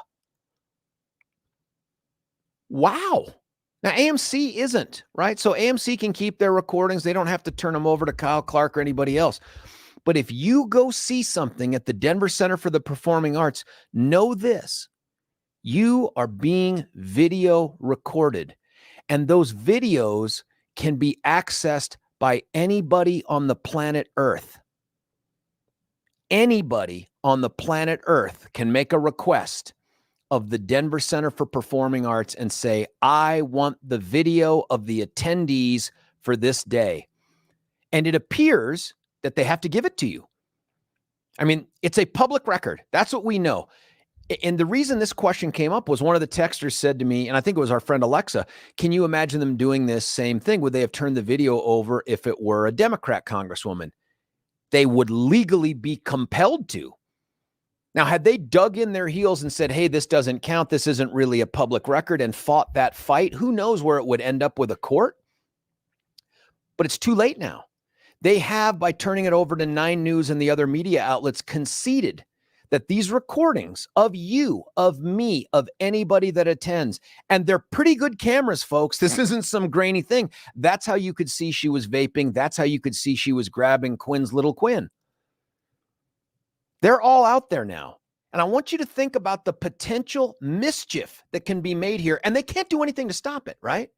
Like if you did a core request right now because you wanted to see where your ex-boyfriend or hell, your current boyfriend was at some, you think there was some Denver Center for the Performing Arts, or you see a social media post that shows Diana DeGette, Mayor Mike Johnston, Governor Polis had attended some showing of the DCPA anywhere. You can file a request for that public record and demand that they provide it to you. And you can sit there and go through the video and see all the things that Governor Polis or Diana DeGette or fill in the blank was doing once you find them in that crowd. Think about that. I take it for granted. I've been to a billion shows at the DCPA for one thing or another. When those lights go down, I mean, one, I try to be well behaved, but I can't tell you that I haven't adjusted myself in a weird way or gone up top for the nostrabating. You know what I'm talking about if you've ever done that. Sometimes you got to get something out of your beak. It's causing a problem. Maybe you're leaning over and I don't know. Maybe you're sleeping. But But this is now the new norm, folks. You can, as of right now, file your CORA request with the Denver Center for the Performing Arts and say, I just want to see your video of the attendees at this performance. Think about that. And the next step, folks, is facial recognition, AI. Think about all the potential uses.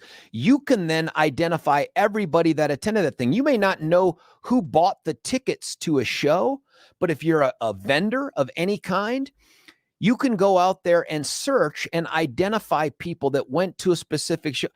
The lack of anonymity in today's society, and you will have consented to all of it just by virtue of buying a ticket and going to the Denver Center. I think it's fascinating. I wonder if it would affect anybody's decision to go to the Denver Center for the Performing Arts. Like, are you going to video me while I sit here and watch this with my wife or my family or whomever? Are you going to do that? Do I care? I mean, it bothers me.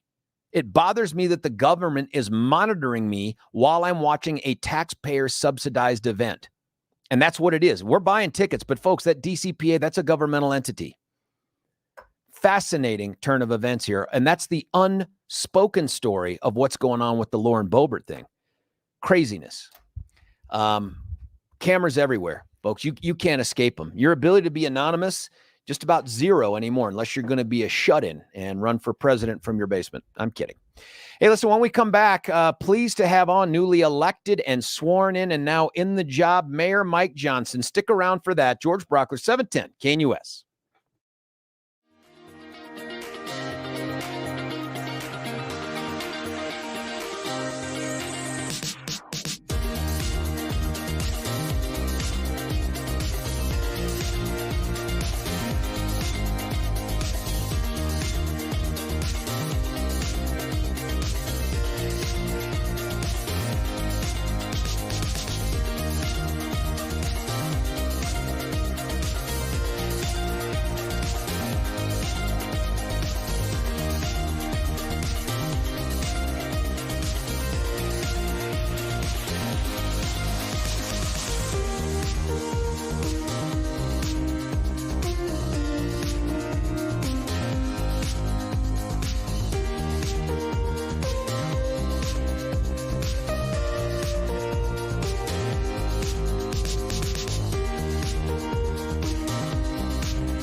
Welcome back to the halfway point of the George Show for this Tuesday.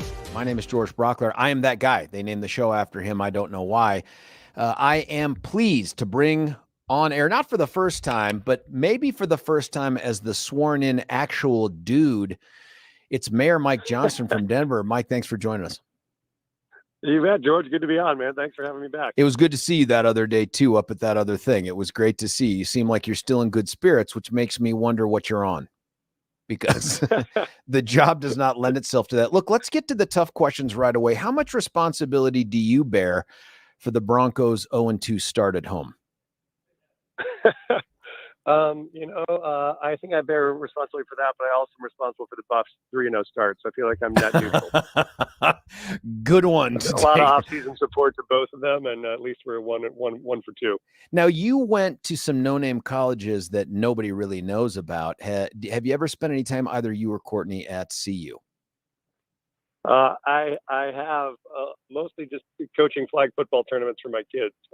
So I do not I'm not an alum, but I do have many friends that are, and we're deep fans, and I have some kids who may want to go there. So we're keeping an eye on it. If, as someone who's in the flag football thing, if you had seen someone take the cheap shot on one of your kids that happened to Travis Hunter, would you have wanted them ejected from the flag football game?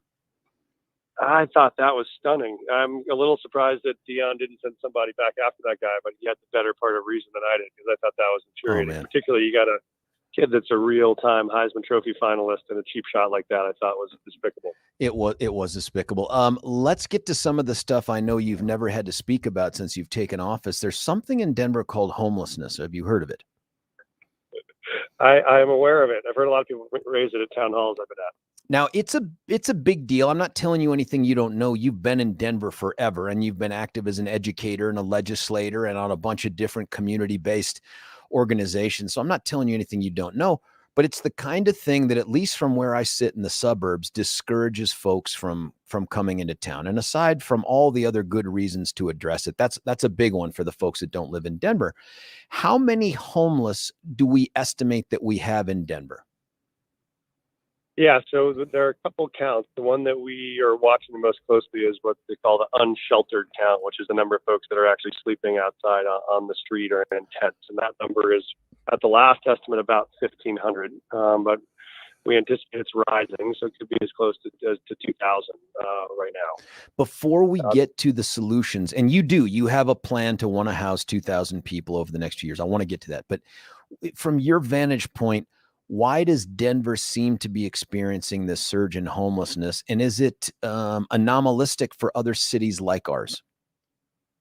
We see it. I was in Memphis this past weekend for my wife's high school reunion, and there is very little homelessness there in Memphis. There's also very little economic development, very little demand for housing and opportunity. What you see is in cities like Denver or like San Francisco or in Austin or Portland, or places where you have economic growth and you have a lot of folks wanting to move to those cities, and you don't keep up with housing stock, enough supply of housing, you get massively increased prices. And so we're one of the 10 most expensive cities to live in the country, and not surprisingly, one of the 10 cities with the biggest challenges around homelessness. And you see at the top of that list of the cities that are, $1 million plus average family home. And so we know that's the biggest driver is the cost of housing. We got to increase more affordable housing. You hear that for, teachers and nurses and servers and cocktail waitresses around the city, as well as people that are homeless. So we know that's not just limited to people that are struggling the most, but that's a big one. And then we know once people get into housing or get into being unhoused, then a lot of the other problems that kick in, whether it's mental health issues or addiction, get exacerbated when you're managing life on the streets. And so our biggest focus is really getting people access to the housing that can help them get back on their feet and get the services to get them into jobs and out on their own. Do we have a sense of that estimated 1,500 to 2,000 folks? How many are in that situation as a product of their inability to afford something more? Like if it's the cost of, and believe me, housing is crazy. No one's going to deny that. The cost of housing is crazy. How much of it is the driver versus the drugs and the mental illness? Or simply choosing to live like that? There's got to be a number of them that you're sort of like, this is the lifestyle I want. I know that a lot of people would think, my God, I can't imagine wanting to, but there are folks out there who are like that. The by far the largest driver of people entering homelessness is economic crisis. It is you've lost a job, you got divorced, you had medical debt. Those things are the biggest drivers.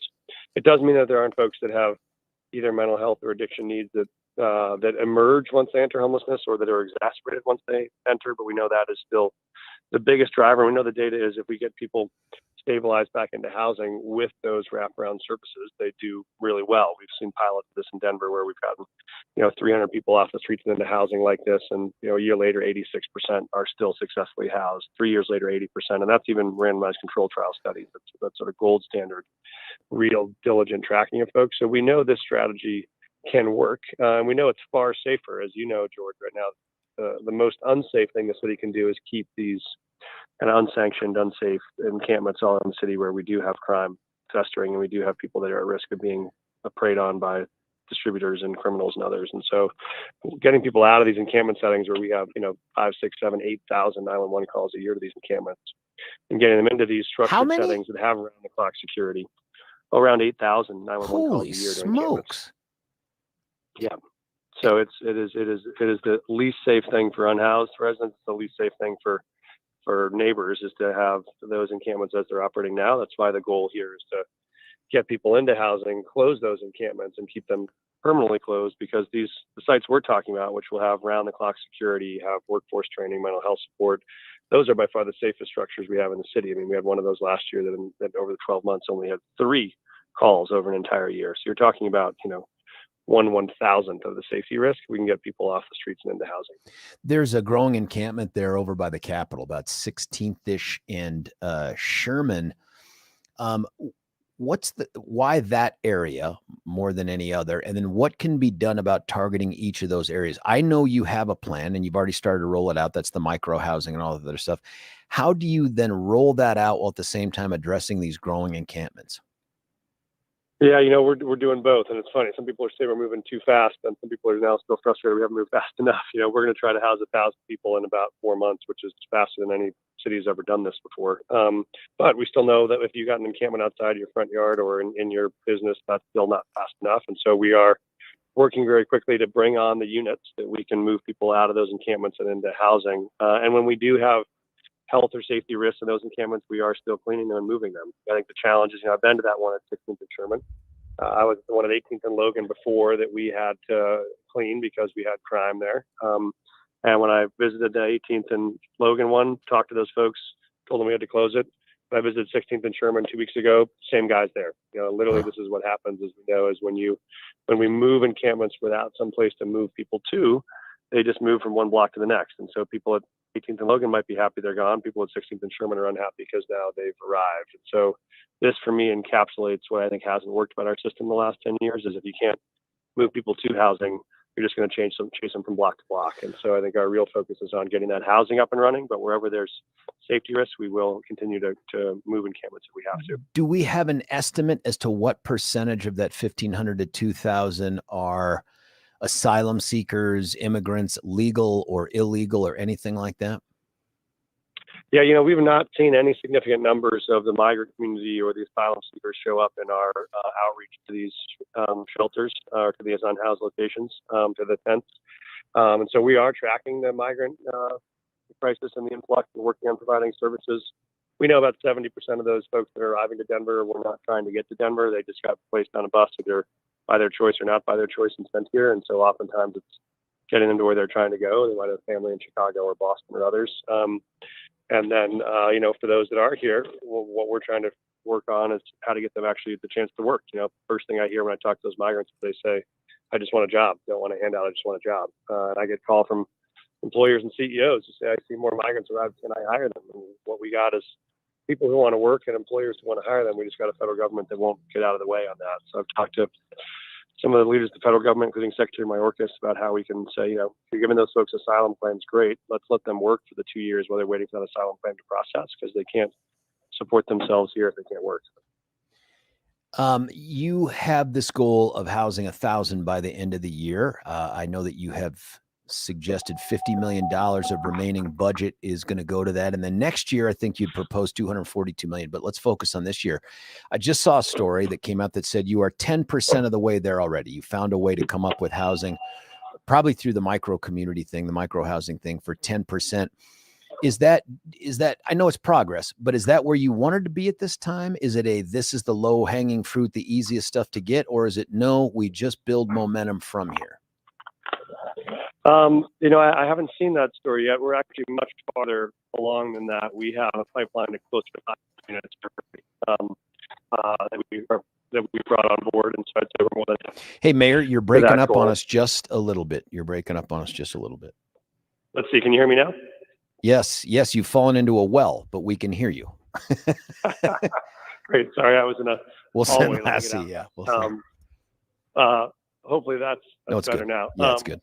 But so yeah, we have a pipeline on far more. We have a pipeline on, I think, more than 500, and we feel like we have a really clear path to get to that full 1,000. So we think we're making great progress. As you know, we're working on both hotel conversions. We're working on leased units that are apartments we can move people into directly, and then we're working on these micro communities. We're having conversations around the city about siting those where and when. And so we think we're on a very, very good path to that success.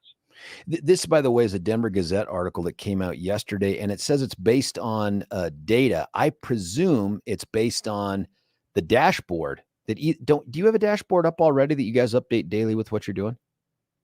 We do, and I'm sure that could be, I'm sure that Gazette's correct on that. I just haven't checked what data sources we've released. I know we are every day working on acquiring more sites and adding more units, and so I think we're. That also may be tracking the number of people we've already actually moved into housing. So not just units that are available, people that have actually been moved into those units. So I'll double check that today. How long can those folks stay in those units?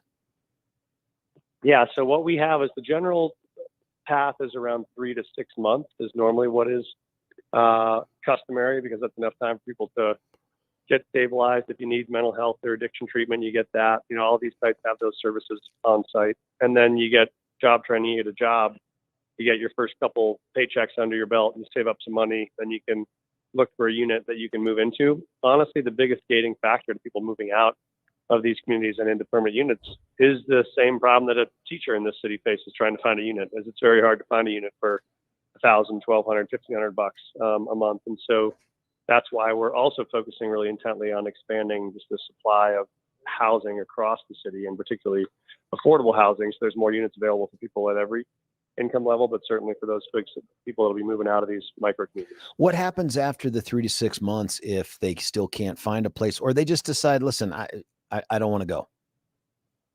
Yeah, I mean, we will have some small number of folks who have either serious physical or mental disabilities where they're not able to return to traditional work. And so for those folks, it's a process of applying for benefits like SSI or SSDI that would support them and getting them access to housing. That's a small number, but we will be pushing people every day to get access to work, to get job interviews, to get out on the street and find opportunities. And we found a real hunger to want to do that. Now a lot of people, can't get IDs to apply for a job. If you're living in a tent, you can't fill out a job application because you don't have physical address to give them. If you don't have a phone for someone to call you back and tell you when your shifts are. There's a fair amount of obstacles to just being able to get those things in place. And we think that these housing units are meant to stabilize all those. You got workforce training, you got transit, you got a hotel or a room with a physical address you can put on an application, you got a place to shower so you can go to work for an interview, all the things that help you be successful in that. I met a guy like a few months ago, George, thought of you, who was in line at a shelter getting a meal and had a construction hat in his bag. And I asked him what the story was. And two-time Afghanistan vet, did 2 tours there, came back, got addicted to opioids while he was recovering from an injury, and now is trying to, he goes out and works daily construction every day at 5 a.m. But he's also takes medicated assisted treatment to try to beat his opioid addiction. He's got to show up at the construction site at 5:30, also has to be on a bus to get treatment at 5:30, so he's got to pick between one or the other. And he said, I was worried I was going to relapse, so yesterday I picked my treatment, didn't get in my construction shift, couldn't pay rent in the hotel, now I'm back in the streets again. So those are the kind of guys that get him a stable place to stay, keep his stuff, transportation, he's going to make it. He needs a little bit of help. What do you do with the ones though who do? I mean, at the end of the day, you must have a discussion, a policy, or something where you're like, if we just have folks that are not putting in the good college effort and they're not going to go out there and do it, or they just want to stay, what is the city prepared to do? Do you ever turn them out again, or do they get to stay as long as they want to stay? So, I mean, the biggest challenge, the challenge that we're focused on, which I do think will exist, is those folks that won't accept any services or support at all. That we offer them a hotel unit and they'll say no. And people worry that some people think that's 70% of the population. Our data suggests it's closer to 10 to 20%. So it's a small number, but that number will exist. And unfortunately, that is the population that has generally the most significant addiction needs, the most significant mental health issues, and they are contributing. They're committing the largest number of crimes. It is that small percentage of the population that is committing the largest percentage of the crimes, and so. In those cases, we will enforce the law. We will ticket people, we will charge them, and we'll hold them accountable if they're doing that. We know of a lot of places, if they have addiction and mental health needs, what we really want to do is get them into treatment. And so we'll put them into opportunities to get access to outpatient treatment if they can succeed there, or to inpatient treatment within the county jail system if they need to. And so we will, and as you know, that helps law enforcement officers focus on the small number of people that are actually committing crimes, as opposed to right now. We have some of our police districts, George, where 60-70% of the calls they're getting are to respond to encampments. That means they can't respond when someone's car been stolen, or when someone's got a break-in or assault. And so we think this helps triage the officers' time is better by letting those 80-90% of people get off the streets and into housing, and then allows them to focus on the smaller percentage of folks that really are committing crimes habitually. Tell me about the challenge that you have with the NIMBY. And that's the not in my backyard thing. And I get it, man, because I can see a lot of people in Denver super excited that you're tackling homelessness and this. And then all of a sudden you announce, by the way, very close to where you live, we're going to be building one of these micro housing communities. How are you dealing with that? What kind of feedback / pushback are you getting, and how are you dealing with it? Yeah. And I just want to say, first of all, I totally understand it. And the reason why I understand it is a lot of people, what they think of when they see that is the current version of homelessness they see in Denver, which is if you drive by one of these encampments in downtown Denver, where you do have, people that are breaking the law, you do have situations that are unsafe. You have no staffing, no support, no security.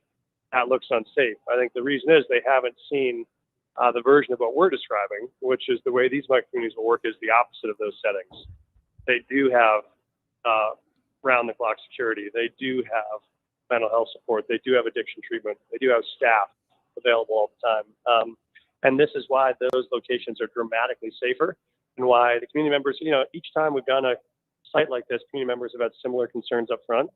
And afterwards, we have people who led the opposition to site these micro-communities in the past, who 2 years later, when we closed them down, came to fight against us closing them down because they thought they were such great additions to the neighborhood. So I totally understand the concerns. We're really focused on pointing out how we're addressing those issues by making sure we have we have mental health and addiction support.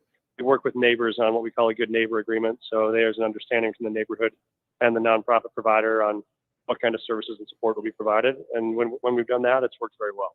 There's just going to have to be at some point, and I know you know this from being in the legislature, just unhappy people with some of the decisions. I mean, you can't be palsied into not making decisions because some people are going to be upset, very vocally upset. I know you know that. It's just that's going to happen in this process. So I appreciate that you're taking it on the way that you do, and all of those programs can't make it all better overnight. So I appreciate that. One question though about this, to the extent that this becomes widely known and it's successful and all this other stuff, do you worry about the idea that what we're doing is subsidizing to some extent a homeless population that may grow in response to the success of this program, that we may be attracting more people to come here because they have the expectation of the micro communities and all the other services and stuff like that?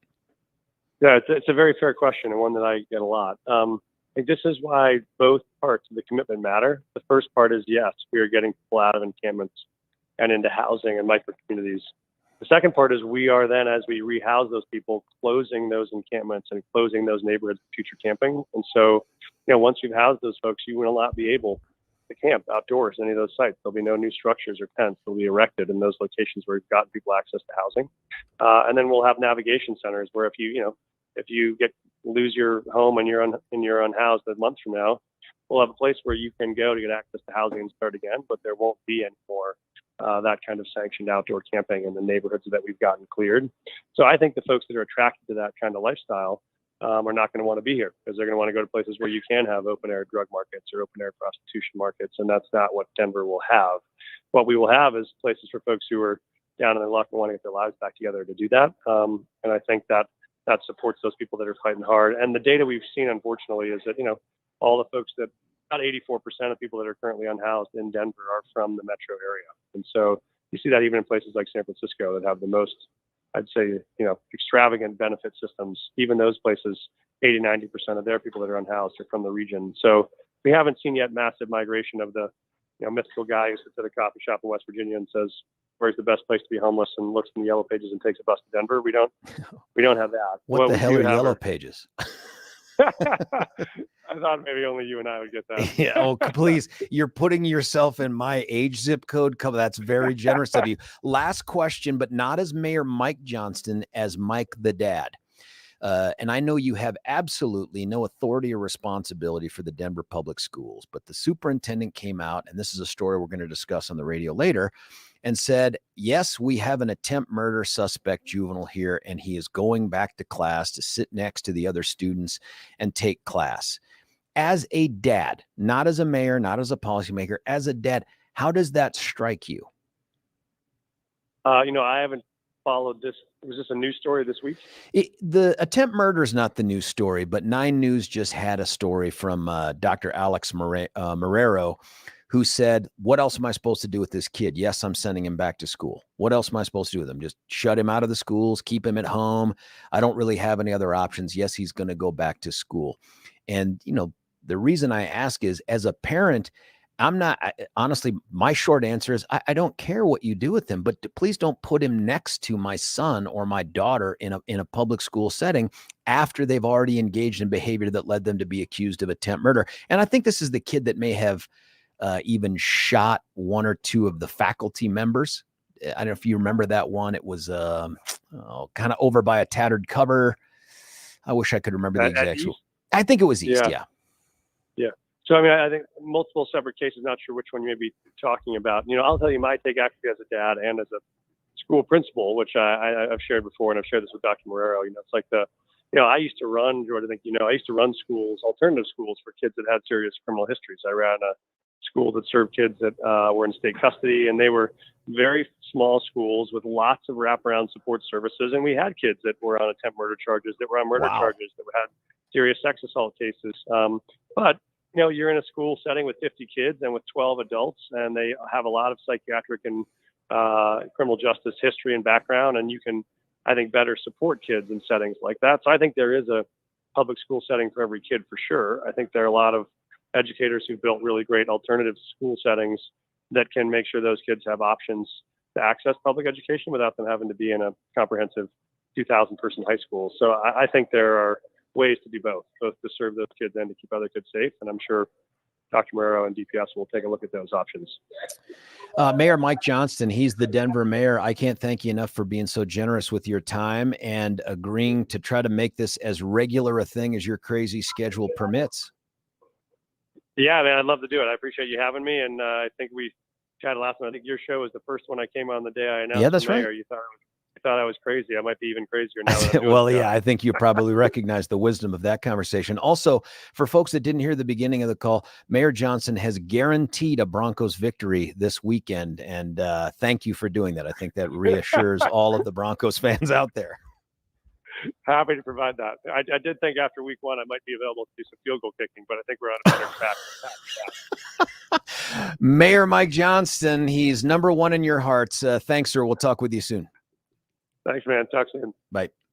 Hey, I thought that was a great call, and I really do appreciate the amount of time he gave us, especially, 8 o'clock. Dude's already been up doing things, not just as a dad, but as a mayor. And if he's willing to come on a regularish basis, that's a conversation I want to have. Now, a bunch of people texted in questions, had a chance to ask a couple of them in my own peculiar way. And then, of course, some of the feedback has been very positive, not from Eric Manning. Also, it's just Eric and I could have our own text conversations going back, his in all caps, mine in regular American speak. But it's fascinating to me, some of the issues here that people want to cover. And I think they're important. This homelessness thing was the focus of our talk this time. I do want to, though, have a conversation about what's taking place in Denver public schools based on what the superintendent Marrero said in this 9 News interview. I appreciate what Mayor/former principal Johnston had to say about services and putting people in there. I don't know if it's going to matter to you as a parent or a grandparent about this, but we'll talk about it when we come back. You can stick around. It's George Brauchler on the George Show, 710 KNUS.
George Brauchler back with you here, 710 KNUS. My thanks to Mayor Mike Johnston from Denver. Hopefully we'll get Mike on a somewhat regular basis. I know he's got an incredible schedule, and the fact that we get any of his time matters here. Texts coming in, some of them thankful that he came on, some of them critical, of course, like, oh, I don't think that's the real number of homeless, or this approach isn't going to work, and he's just subsidizing the homelessness. I mean, I think those are all conversation pieces we need to have in the community. But listen, man, we got the mayor of Denver on here to have a conversation with us and answer questions. I think that's a huge step forward. And I think it speaks to this transparency piece in government that you simply don't get with other people. I don't think we ever had Mike Hancock on here. We're never going to have Phil Weiser on here, even if he thinks he's coming to hostile territory. Get some guts, brother, and come on here and have the conversation. I don't throw cheap shots. You heard me question. I don't do that. I just ask the questions. But my guess is he's too thin-skinned for that, but not Mike Johnston, and I appreciate that. So listen, we're going to, as we continue to have him on, I want you to text in your questions, and I'll figure out a way to get them asked one way or the other if I could end up doing this. Here's one. I wish I had thought of this question when you had Mike Johnston on air. The Denver Gazette had an article this morning that Mike Johnston promised to house and he's at 10%. What? I get it. Here's the last part of the question. Does that 23 that had other sheltered outcomes mean they went to jail? That's an interesting question. I don't know. I mean, I think the one that was more challenging for him to concede is that there, at some point, there's going to have to be a decision made to either kick people out of those micro homes or to let them stay there indefinitely. And neither one of those answers is good.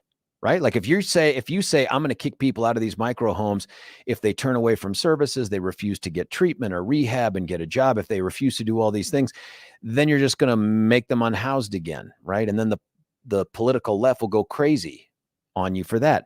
If you say, no, we're going to continue to work with them, cajole them, encourage them, but at the end of the day, there is no limit to how long they can live there, then you've just provided permanent, not transitional, permanent housing for them. And then the subsidization of this is through the roof. If you're a homeless person, you're told, hey, man, Denver will help pay for your micro home. You can come there and live there. It doesn't cost you a thing. That's not a good answer either. I think the first answer, though, is the only one you can have, which is we're going to do everything we can to help this person save themselves, and we'll help out with it too. And if they won't, then we're going to move them on. And by that, I think that means probably push them down the Platte towards Sheridan and Englewood again, which is what we used to do with homeless people. It was just this constant pushing the encampments back up and down the Platte. I don't know. Maybe that comes back. Listen, what I asked the mayor about at the end, and I was fascinated by the conversation because he has a different perspective than I have, not just as a parent, but as a principal, was a story that 9 News talked about with Dr. Alex Marrero. And they have a safety policy, if you can call it that, that puts those juveniles accused of serious crimes, violent crimes. But as long as those crimes take place off of school grounds, they're going to end up getting to be, well, Billy, maybe just play the sound. The leader of Denver Public Schools says it is the right call to keep kids in class even if they're charged with violent crimes like attempted murder and need a daily pat-down for weapons.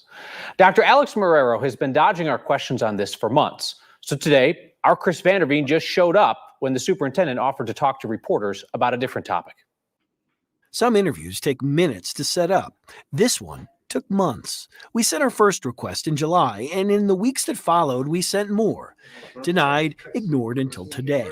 I'm Chris. Chris Vanderveen, how are you? Fine to meet you, sir. When Nice Dr. Alex Marrero sat down with us for the first time to talk about, among other things, weapons pat-downs. No, I did it as a principal, Chris.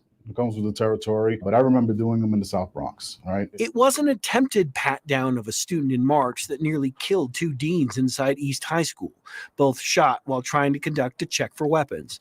Marrero told us he's not overly concerned about the policy because he's not hearing from overly concerned staff. I've met with all leaders. I've asked them, list your priorities. Safety has been named, it hasn't hovered to the top. It hasn't, Chris. Yet we have heard from staff, most notably the now fired principal of McAuliffe Middle School, who told us 2 days after the shootings at East that district policy had forced him to do weapons pat-downs of a student then accused of attempted murder. We have over 200 schools. You're hearing from a couple. Last week, we learned DPS also denied a request to expel a student accused of shooting a man in the head at this apartment complex over the summer. Should a student accused of attempted murder be allowed to immediately return to the school that they were enrolled in, if that attempted murder takes place off school grounds? Why wouldn't it? What happens to that student? Shall we kick him to the curb? Yes. And say good luck? He says it's sound policy to not expel students accused of sometimes violent crimes, as long as those crimes take place off school grounds. We're responsible for what we're responsible for, which is the confines of our school buildings and our properties. As for concerns of staff, at what point does the safety of the staff enter into your equation here? Every day. He says he wouldn't be worried working with someone with a violent criminal record, so neither should they. And if I had someone who had a checkered past, I'm sure I have them around me. So no, I would not. Chris Vanderveen, 9 News. What? Folks, that's the superintendent of Denver Public Schools. When you hear that, does any of it resonate with you in a positive way? When you hear that your kids, your grandkids who may be in a public school setting, mine are, may end up getting to sit next to someone who shot another person in the head, as long as if it was off school grounds. And that's the part I don't get. What damn difference does it make whether they shot someone in the head on school grounds or 10 feet off of school grounds? Is it some sort of, well, we've just drawn this arbitrary line, and as long as the violent crime or sexual predator behavior isn't on school grounds, then you're not the same risk to the students? It's not a civil liability? That was super reporter, by the way, Chris Vanderveen. I mean, he's been out here doing this for a billion years, and Chris does a great job. I know there's probably parts of that interview that didn't make it on. I just want to know the answer to that question. I'm sure Chris asked it, and that is, what difference does it make whether it happened on school grounds? How can the risk be greater by a measure of inches, feet, or blocks? How does that make the student more or less safe? In fact, it sounds like the rule ought to be, it doesn't matter where you commit your violent act or your sexual predator act, you should be allowed back in school. And did you hear that answer? Which is a certain sense of, it was contempt, in my opinion. It was not throwing up his hands. It was, well, what else should I do with him? It's like, I don't know. As a parent, I don't have to give a damn about what you do with an attempt murderer kid, but what I can do is tell you, please don't sit them next to my son or daughter in math class. How is it possible that this is the policy at Denver Public Schools? And what are they saying? Well, we're going to provide services. You know, a lot of eyeballs will be watching that attempt murderer. The other question I think that needs to be asked here, Denver District Attorney's Office, is why is a kid who shot a kid in the head, a guy in the head, or another kid accused of attempt murder walking around on the streets? Can you imagine that? Marrero says, I'd love to get this guy on the radio too. Marrero says, well, I am certain I've worked with some violent people too. My guess is you probably haven't. My guess is you don't have a single person on your staff at that school who is a convicted felon for attempt murder. I'd be willing to bet a ton of money on that, mostly taxpayer money, but I'd be willing to bet a ton of money on that. Because then the question would be, Denver Public Schools are hiring convicted attempt murderers? So this nonsense, and by the way, he's an adult. He's a grown-ass man. And he's saying, well, I work with, you're talking about kids, young, impressionable kids whose judgment we don't trust to even do things like drive cars past midnight, to vote. Yes, of course, you can get an abortion without your parents' knowledge and change your gender. That's different. That's way different. That's what the government tells us. But we don't trust their judgment on a whole host of things. But now we're going to treat it like, well, I've worked with people that probably have a bad background too, and therefore it's not that big a deal. Really? What does it take? They're denying the expulsion of these kids. Let me cut to the quick on this. What do they do with them? I don't know, and I don't care. But I do think that there are answers other than just sit them back in school next to your grandson or your granddaughter. There are reform schools. There are alternative schools. There are other options. How about just stick them at home? I don't know. Why are they free to begin with? Would you, maybe this is just an overreaction from a former prosecutor, dad of kids, who he would gladly kill for. And I think that probably resonates with most of you. I would kill a person to protect my kids, and I wouldn't think twice about it. That might put me in a position to go straight to hell when this life is over. I don't care. I will do anything to protect my kids.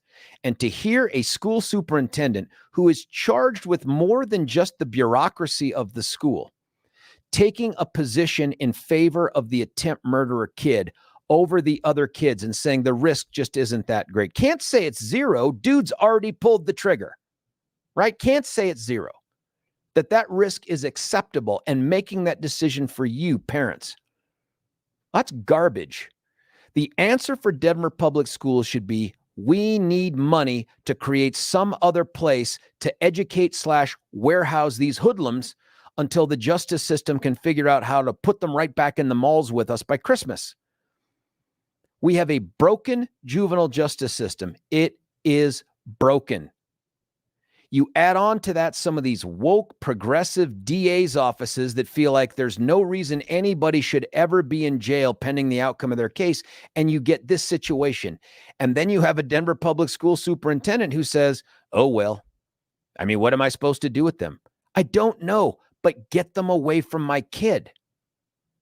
303-696-1971. What do you do with this? Are you okay with this? Is this just an overreaction? I mean, it's not like the kid was accused of shoplifting and he goes back to school and then I'd be like, oh my God, I don't want my kid sitting next to a shoplifter. It's not like that at all. It's attempted murder. And what is with the distinction between on or off school grounds? Well, you can trust their judgment if they pulled the trigger a block away, because then you know they're not going to bring the violence to this. What's the logic behind that? 303-696-1971. I can tell you about some logic associated with upgrading your home, and that is you look at the interior. I did this the other day, cleaning off the massive countertop that we have there. Listen, when we need a new countertop, I know where I'm going. It's Mitch Floria and the Art of Granite. I've been to the showroom. I've met the man. I've shook his hand. Two big risks. If you're going to go out there, and I recommend you do, right to the corner of about Colfax and 6th Avenue, set aside some time, because you think, I'll just go in, I'll take a quick look around. There's no quick look around. The options are incredible, and the website is so deceiving in its name, the Art of Granite. It's granite, it's marble, it's quartz. The quartz, the man-made stuff, you can do almost anything with it. You go into that showroom, you start looking around the different textures, the sizes, the makes, the models, the substance. You're going to be there a while. Here's the other risk, and I'm telling you this as an insider tip. If you meet with Mitch, you're closing the deal with Mitch. That's just how it is. This guy has a way about him, the way his business is run, the word of mouth, the guarantees that they make, the incentives that they give. It's ridiculous. You shake this guy's hand, you're closing the deal with him, and he's going to make it easy, because not only is he going to tell you, by the way, I'm extending you wholesale prices, he's also going to listen to you when you say, oh, by the way, George told me to tell you I'm a 710 listener. And if you say that, then you kick in the extra bargain. And that is, he'll throw in the bathroom sink and countertop for free with the kitchen countertop package. But if you're only doing one room, or maybe you're just finishing the basement, it's okay. He'll throw in the sink for free with the countertop package. That's Mitch Floria. That's the Art of Granite. Very easy to get a hold of him, because he carries around the phone number, or the phone number I'm about to give you, 303-386-5919, 303-386-5919. Call Mitch, tell him I told you to do it, and get that credit card ready. When we come back, your call's coming in here. What should happen with an attempt murderer juvenile? Should they be allowed back in school sitting next to your kids? George Brauchler on the George Show, 710 KNUS. Imagine the lifelong impact of a journey to the Holy Land, surrounded by like-minded travelers. Picture yourself stepping foot in iconic locations right out of history, with nationally syndicated radio hosts Dennis Prager and Mike Gallagher. you'll gain firsthand understanding of the spiritual and political importance of this vital region. Hi, it's Mike Gallagher here. I hope you'll join Dennis Prager and me on an amazing journey through Israel in October 2023. Discover Israel's vibrant culture and why this nation is such a strategic partner for the United States. Join Dennis Prager and Mike Gallagher on this life-enriching Israel tour, October 25th through November 3rd, 2023.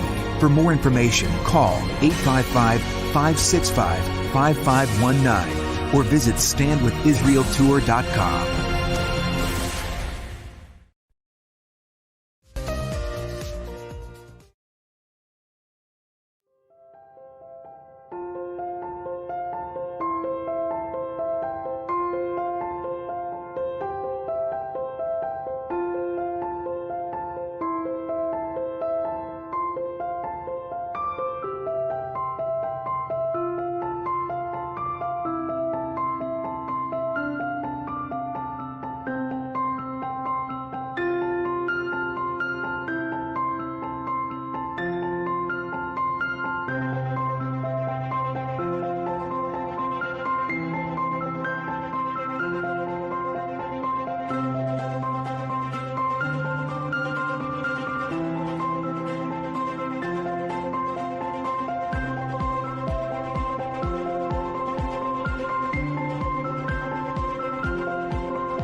George Brauchler back with you here. Final moments of this third of 4 hours. We've got one more hour left, and I just want to leave you with this.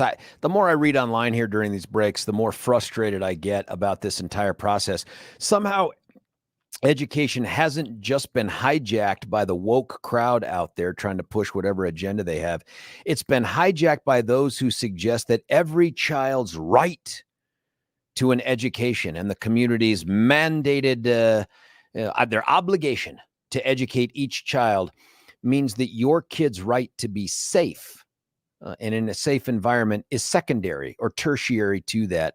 I'm going to read you some of the details if you don't remember them from that March shooting that took place at East High School and some of the things that have grown out of that. That particular student took his own life, but man, there's a lot to this. And I guess the question I'd leave you with, and we'll start at the top of the hour with some of this as well, is what do you do with them, right? Like, even if we could agree on something that the Denver public school superintendent couldn't, what do you do with these attempt murderers and rapists? And there are kids who fit that bill, folks, as young as 11, 12, 13. What do you do with them if you keep them out of the school? 303-696-1971. Hit us with the text and emails as well.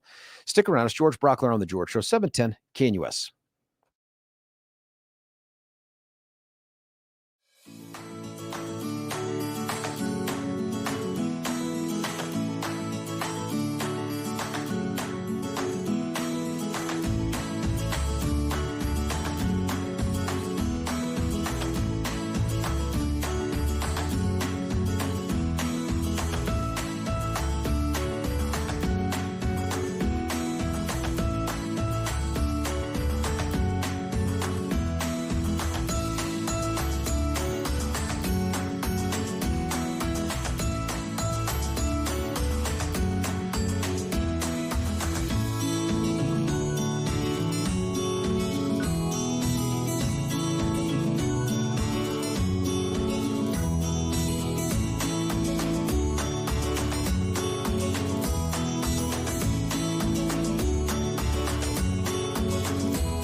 George Brauchler back with you here. Final hour of the Tuesday show on 710 KNUS.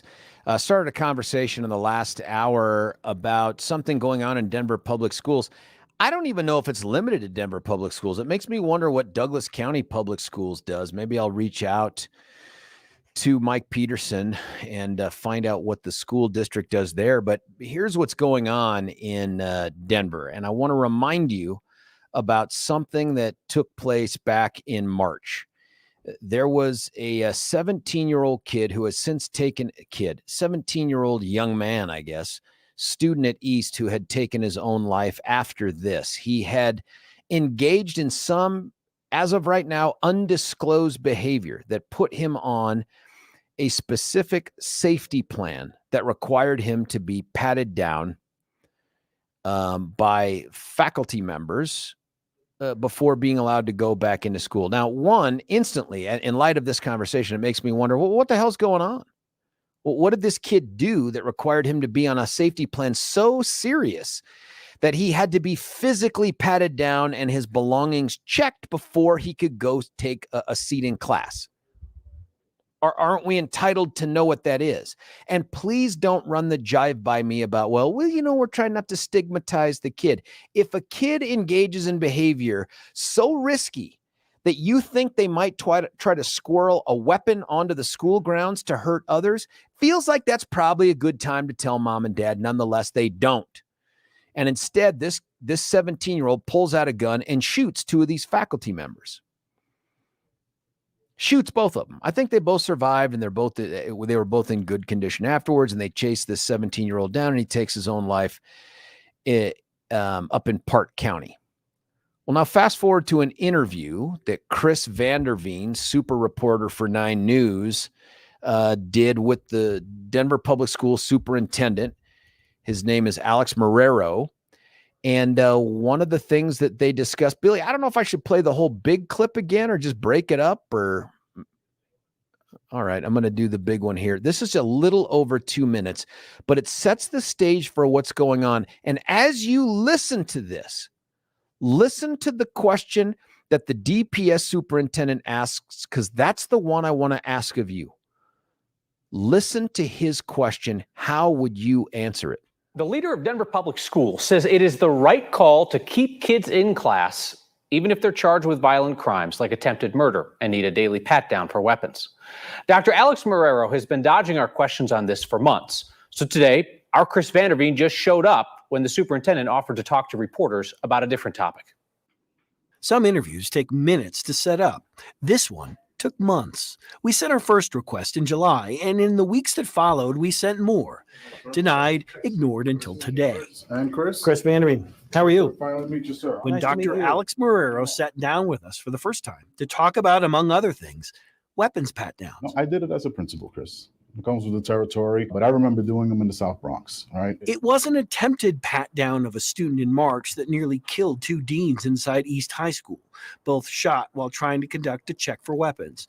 Marrero told us he's not overly concerned about the policy because he's not hearing from overly concerned staff. I've met with all leaders. I've asked them, list your priorities. Safety has been named. It hasn't hovered to the top. It hasn't, Chris. Yet we have heard from staff, most notably the now fired principal of McAuliffe Middle School, who told us 2 days after the shootings at East that district policy had forced him to do weapons pat-downs of a student then accused of attempted murder. We have over 200 schools. You're hearing from a couple. Last week, we learned DPS also denied a request to expel a student accused of shooting a man in the head at this apartment complex over the summer. Should a student accused of attempted murder be allowed to immediately return to the school that they were enrolled in, if that attempted murder takes place off school grounds? Why wouldn't it? What happens to that student? Shall we kick him to the curb and say good luck? He says it's sound policy to not expel students accused of sometimes violent crimes, as long as those crimes take place off school grounds. We're responsible for what we're responsible for, which is the confines of our school buildings and our properties. As for concerns of staff, At what point does the safety of the staff enter into your equation here? Every day. he says he wouldn't be worried working with someone with a violent criminal record, so neither should they. And if I had someone who had a checkered past, I'm sure I have them around me. So no, I would not. Chris Vanderveen, 9 News. checkered past, if I had someone that had a checkered past, if you had a coworker that was pending prosecution for attempted murder, pretty please, with safety on top, tell me that the Denver Public Schools would not keep you in the classroom teaching kids. Think about that. If a faculty member in Denver Public Schools was accused of attempted murder, one, super chance they may not be out on bond, right? Unless it's Denver, in which case it's promise you won't do it again and we'll cut you loose to the streets. But let's pretend it's any other jurisdiction. Please tell me that a fellow coworker of Marrero's that was accused of attempted murder would not be allowed back into the schools to work with the kids. And if that's true, and I think it's probably true, why would a kid accused of attempt murder be considered safe and okay to put back in the schools? Now, I appreciate his misstep here with suggesting that somehow there's a parallel between putting kids. This is ridiculous. The more I think about this, the more incensed I get. Billy, during the break, brought up a great point too.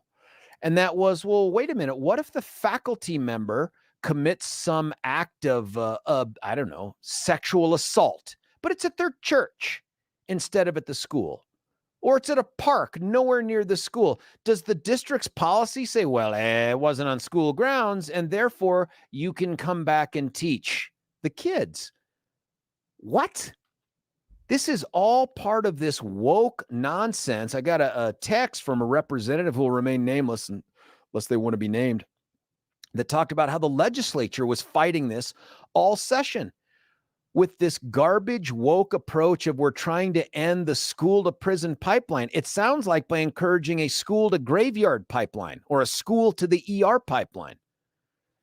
Now, I've pulled up here on the web, there's something called Final Attachment B Discipline Matrix, October of 2021. Now, this is for DPS. It could have been changed. It was a link from a very recent article in response to that East High School shooting suspect that had to have the daily searches. This is what it says, Denver Public Schools Discipline Matrix. And I want to hear from you, Dwayne, I promise I'll get to you. 303-696-1971. What do you do with these kids? The easy answer is keep them away from my son or my daughter or my grandkids. That's the easy answer. Apparently, it's a hard one in Denver. It's an easy answer for the rest of the law-abiding, I care about my kids world. This is what it says. This matrix is a summary of policy JK and regulation JKR. I promise I'll take a look at those. Please review entire policy and attachments. Now, here's the next interesting part. You make a difference in breaking historical patterns of inequity. Disrupt bias, fight disproportionality, and apply the discipline matrix in anti-racist and trauma-informed manner. Isn't that interesting that that's their focus? First two lines of this discipline matrix, and it tells you what to do. This is fascinating to me. The goal of student discipline is to teach students to behave in ways that contribute to academic achievement and school success, and to support a school environment where students and staff are responsible and respectful.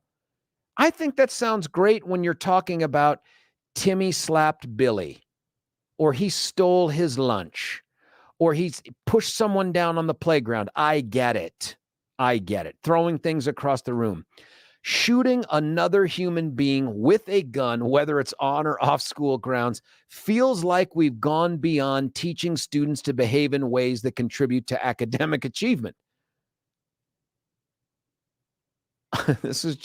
Here's school discipline is best accomplished by preventing misbehavior before it occurs and using effective interventions after it occurs. Yeah, I agree. What about attempt murder? 303-696-1971. Dwayne, you're on 710. Dwayne, what do you think about all this? Well, sir, I've got a 10-minute speech and 2 minutes to do it in. Let's remember the kid down there in Florida who shot up all the students, 17 of them in the SRO. Yep. Okay. He was given bonus points because he was of a certain ethnic item under the Obozo administration. and they didn't clear things where this became a tragedy of monumental proportions. Now, I'm not a smart man. I claim not to be. But when we had this supposed terrible flu that was going to kill everybody, my kid stayed at home, and he didn't attempt to kill anyone. He's handled a rifle responsibly. Why couldn't said Danny Deviant not sit there and be on a ankle monitor and at the house doing homeschooling? Mike, it's a great question. My guess is, well, you know what? I tried. My guess is, let's say mom and dad, if there is a mom and a dad, let's say mom and dad are working, and that's legit. Both my parents worked every day I can possibly remember. What do you do with the kid in that circumstance? Again, he's on an ankle monitor and he does homeschooling. Obviously, if he was going to East High School, he isn't 7 years old and a latchkey kid. That's true. Okay, so I blow that little statement out of you. So here we go again. Anybody who is in a situation that puts my child at risk. Now, I do the watchdogs with our school. We're one of the people who walk around with a male presence, and we make sure that everyone knows that there is a male in the school facility, not just the female items and everyone else and all the teachers. And we sit there and do round the school walks. We make sure everything is safe and everything else. We're trying to get SROs, SROs back into the schools, because some idiot in there sat there and said, well, it seemed to put stress on the children to see a man with a weapon. Mm-hmm. So I would much rather have a child sit there and have trauma for the rest of their little soiled lives, as opposed to being a spot on the concrete where they go, that's where, little Leona lied before the, real police got there and did anything. I wonder about the ankle monitor. Part of me wonders, why is this person not being detained as it is? And I think some of the answer will be that, one, it's Denver. And in Denver, they don't really care what crimes you commit. That's what it feels like. Like everybody gets a chance to be free if and until somebody finally convicts you. Then we'll talk about probation. But why is this kid free? And if he's free, why isn't he already on an ankle monitor? Well, George, sir, we had this conversation about 9 months ago, and I asked you one word. Yeah. When are we going to sit there and, no more with the crap? Okay, if you want to be a transvestite or a transsexual or whatever, and you want to read the kids, hey, here's an idea, Bob. Instead of being Cinnamon Crunch, why don't you just come in as Bob and read to the kids? If you want to sit there and get dressed up and scare the children half to death, do it on your own time with somebody else's kids. That's not this one, Dwayne, right? Like, this is different than that. This is one that's but when? When what? When are we going to sit there and say, oh, by the way, the kid that tried to shoot 2 people at the school while they're trying to frisk him? When do we sit there and say, not only an ankle monitor, but put him in a facility? Lock him down. Watch the kid that shot somebody in the head. Do you think that the Denver taxpayers out there, that dwindling group of taxpayers, that they would be willing to pony up the dollars to have some sort of an alternative educational system set up for all of these, thugs running around pending their violent crime trials? I say again, ankle monitor, Zoom call at your house. We know where you are. No major need of any funding, no special facility of any kind. We just need to take care of them by knowing where they are. And if they cut the ankle monitor off, then we go ahead and throw them in jail for the safety of the general public. And Dwayne, I'd love to think that that's possible. Dwayne, thank you for the phone call, by the way. Dwayne's line is open at 303-696-1971. You know that the legislature has arbitrarily fixed the number of beds available to detain juveniles. It is anchored to nothing. It is not anchored to population. It's not anchored or penned to any sort of crime wave it doesn't matter. It doesn't matter. There's only a fixed number of beds that are available, no matter how many crimes a number of juveniles commit. It just doesn't matter. This is a cuckoo for Cocoa Puffs approach to justice, but this approach with the educational system, what are we doing? 303-696 1971. Joan, I want to get to you, Frank, also, and whoever is calling in, and you should try to call in too on Dwayne's line. Let me do this first.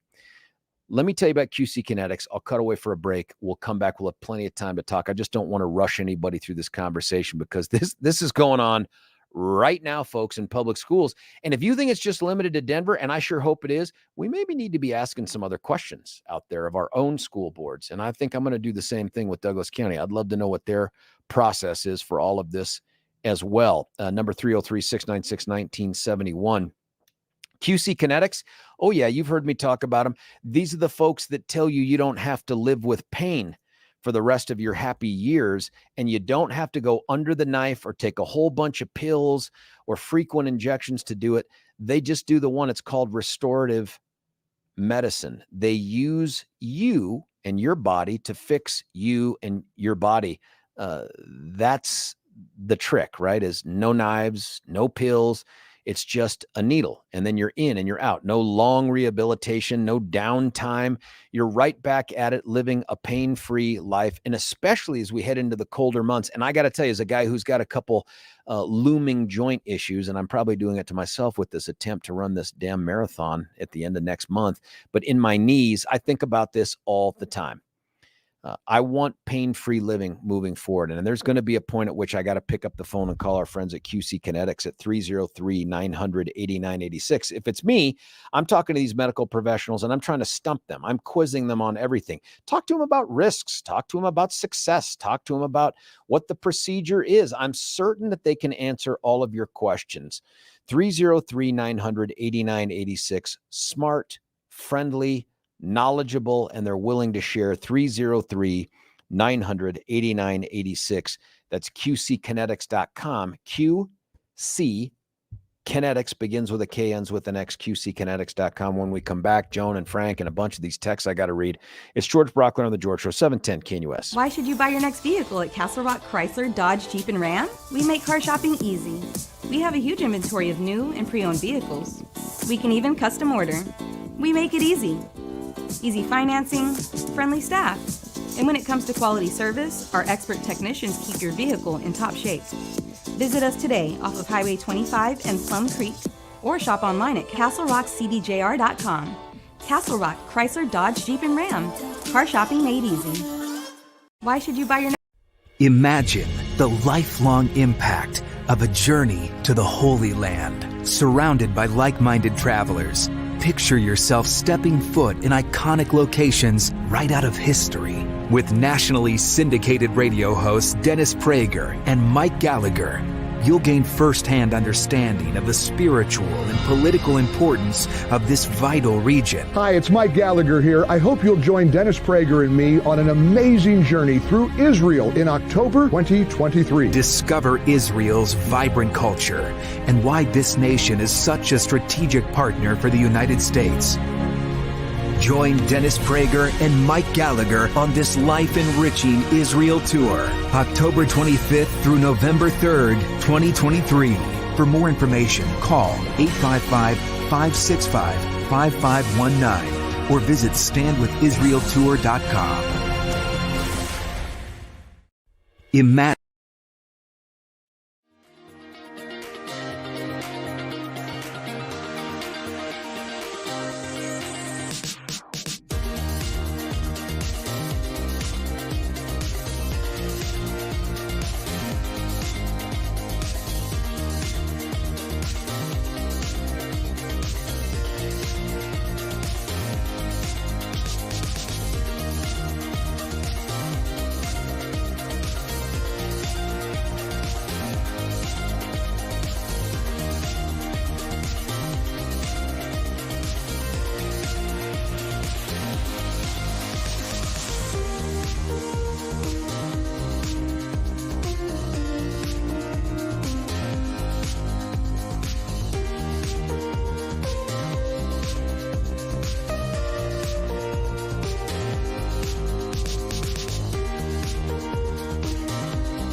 Should a student accused of attempted murder be allowed to immediately return to the school that they were enrolled in, if that attempted murder takes place off school grounds? Why wouldn't it? What happens to that student? Shall we kick him to the curb and say good luck? That's the question of the day. What do you do with these accused violent kids that are out there? We have gotten so wrapped up into this notion of this school to prison pipeline. It kind of doesn't matter what you do. It would be one thing to say, hey, I'm expelling a kid because he got into a fist fight with another kid. I understand that would be, but attempt murder on or off school grounds, what difference can it possibly make that it takes place off school grounds? Why does that matter? 303-696-1971. What do you do with them? Joan? Any answers to that? What would you do with these kids? Well, I was calling Billy and asking what you did when you were in Douglas County with these kids, but then you answered it sort of by saying that the legislature has actually capped the juvie system. Oh yeah. At a certain number, and so it isn't like you can take this person and put him into a cell, because I don't think cells are available. That's right. So that leaves me with this statement. So this past weekend, I was in Clement Park for the Summerfest, and I was at a booth, and I was passing out literature for the school board election, because school board elections matter. Yes, they do. And I talked to this woman, and I start out, and I would say, "Are you a Jeffco voter?" "Yes, I'm a Jeffco voter." "Would you like some literature on the school board?" "No," she said. I said, "Where are your kids going to school?" Her kids are in private school, and she doesn't need to vote anymore in school board elections. And I sat there and went home and went, this is how we got to where we're at. What is it? What does Denver, that mean? In Denver, if you don't want your child sitting next to an accused person who may have murdered somebody, you put them in private school. And then you don't care about what happens. Well, I also don't know if these things are going on in charter schools. I mean, that's another question I'd ask, is how much of this is taking place there? I don't know. But what I do know is people have given up on believing that they have any say in what happens. And we had to have 2 deans shot before they thought, oh, maybe we should bring the SROs back in. You know, they didn't consider the students at all. And the only reason they brought the SROs back in after the faculty members is because it is now a precedent, and if somebody else gets shot and killed, they're liable. You think that's it then? Because if it's that kind of liability, what difference does it make if it took place off school grounds? If it's a liability issue, and remember, governments enjoy wide protections under the system. The Governmental Immunity Act is a big deal. How can it work out in court to be like, Your Honor, he shot him across the street from the school, therefore we're not liable? I mean, how does that make any sense? Well, I don't think it makes. I think it depends on who they shoot. Quite frankly, we've had students shot all across the United States, and there doesn't seem to be an issue with shooting a student. It wasn't until they shot those deans that became something that we need to put the SROs back in. Yeah, I don't know, Joan. I want the SROs in there, but why wouldn't you just get these kids out? Like when he asked the question, it's almost out of contempt. It sounds like in his voice. He's not saying, I just don't have any other. He's like, what else should I do with them? It's like, I don't know, but figure out how not to put the attempt murderer back in class with my kids. And I kind of thought to myself when you were saying, well, mom and dad work and he'd be home alone and he has his ankle bracelet on, but he's building a bomb in the basement or something. I don't know. He needs some supervision, right? So I'm sitting here going, well, all these micro communities are supposed to have some kinds of supervision and how to get into some kinds of things, and they're supposed to be heavily supervised, and maybe we should take a couple of the hotel rooms that we're putting homeless in and make them into places to manage children that shoot people. Joan, I've reached out to Mike Peterson. He is the president of the Douglas County School Board, and I'm anxious to hear what their policies are. I'll try to take a look online too. We could reach out to Erin Kane. She's the superintendent for Douglas. I'm anxious to hear if their answers are any different. I sure hope they are different, because this brings up the other part of the question, which is when kids engage in, a 16-year-old goes out and sexually assaults some other kid, maybe even a child. I'm pretty certain we don't notify parents that Timmy is sitting next to, another would-be victim there. There's something else that's going on. We are protecting these kids from the ramifications of their criminal conduct because we think they're eminently rehabilitatable, and we're not going to stigmatize them. And I get the value to that, but I just simply don't care. As a parent, I get to be selfish enough to say, you've been accused of this horrible crime. When you're cleared of it, and if you're cleared of it, come on back. But in the meantime, we're not just going to let you be in the candy shop. We're not going to treat you like you've done nothing wrong. Does that make sense? Well, yes, and I got to tell you, I'm here in Jefferson County, and I watched this murderer get just 5 years, and we had to fight like no tomorrow not to have him put into a facility where he could come and go as he pleased and have work released. And we fought tooth and nail to get him 5 years in prison. And I just kind of tell you something. 15 years ago, he'd be looking at a lot more.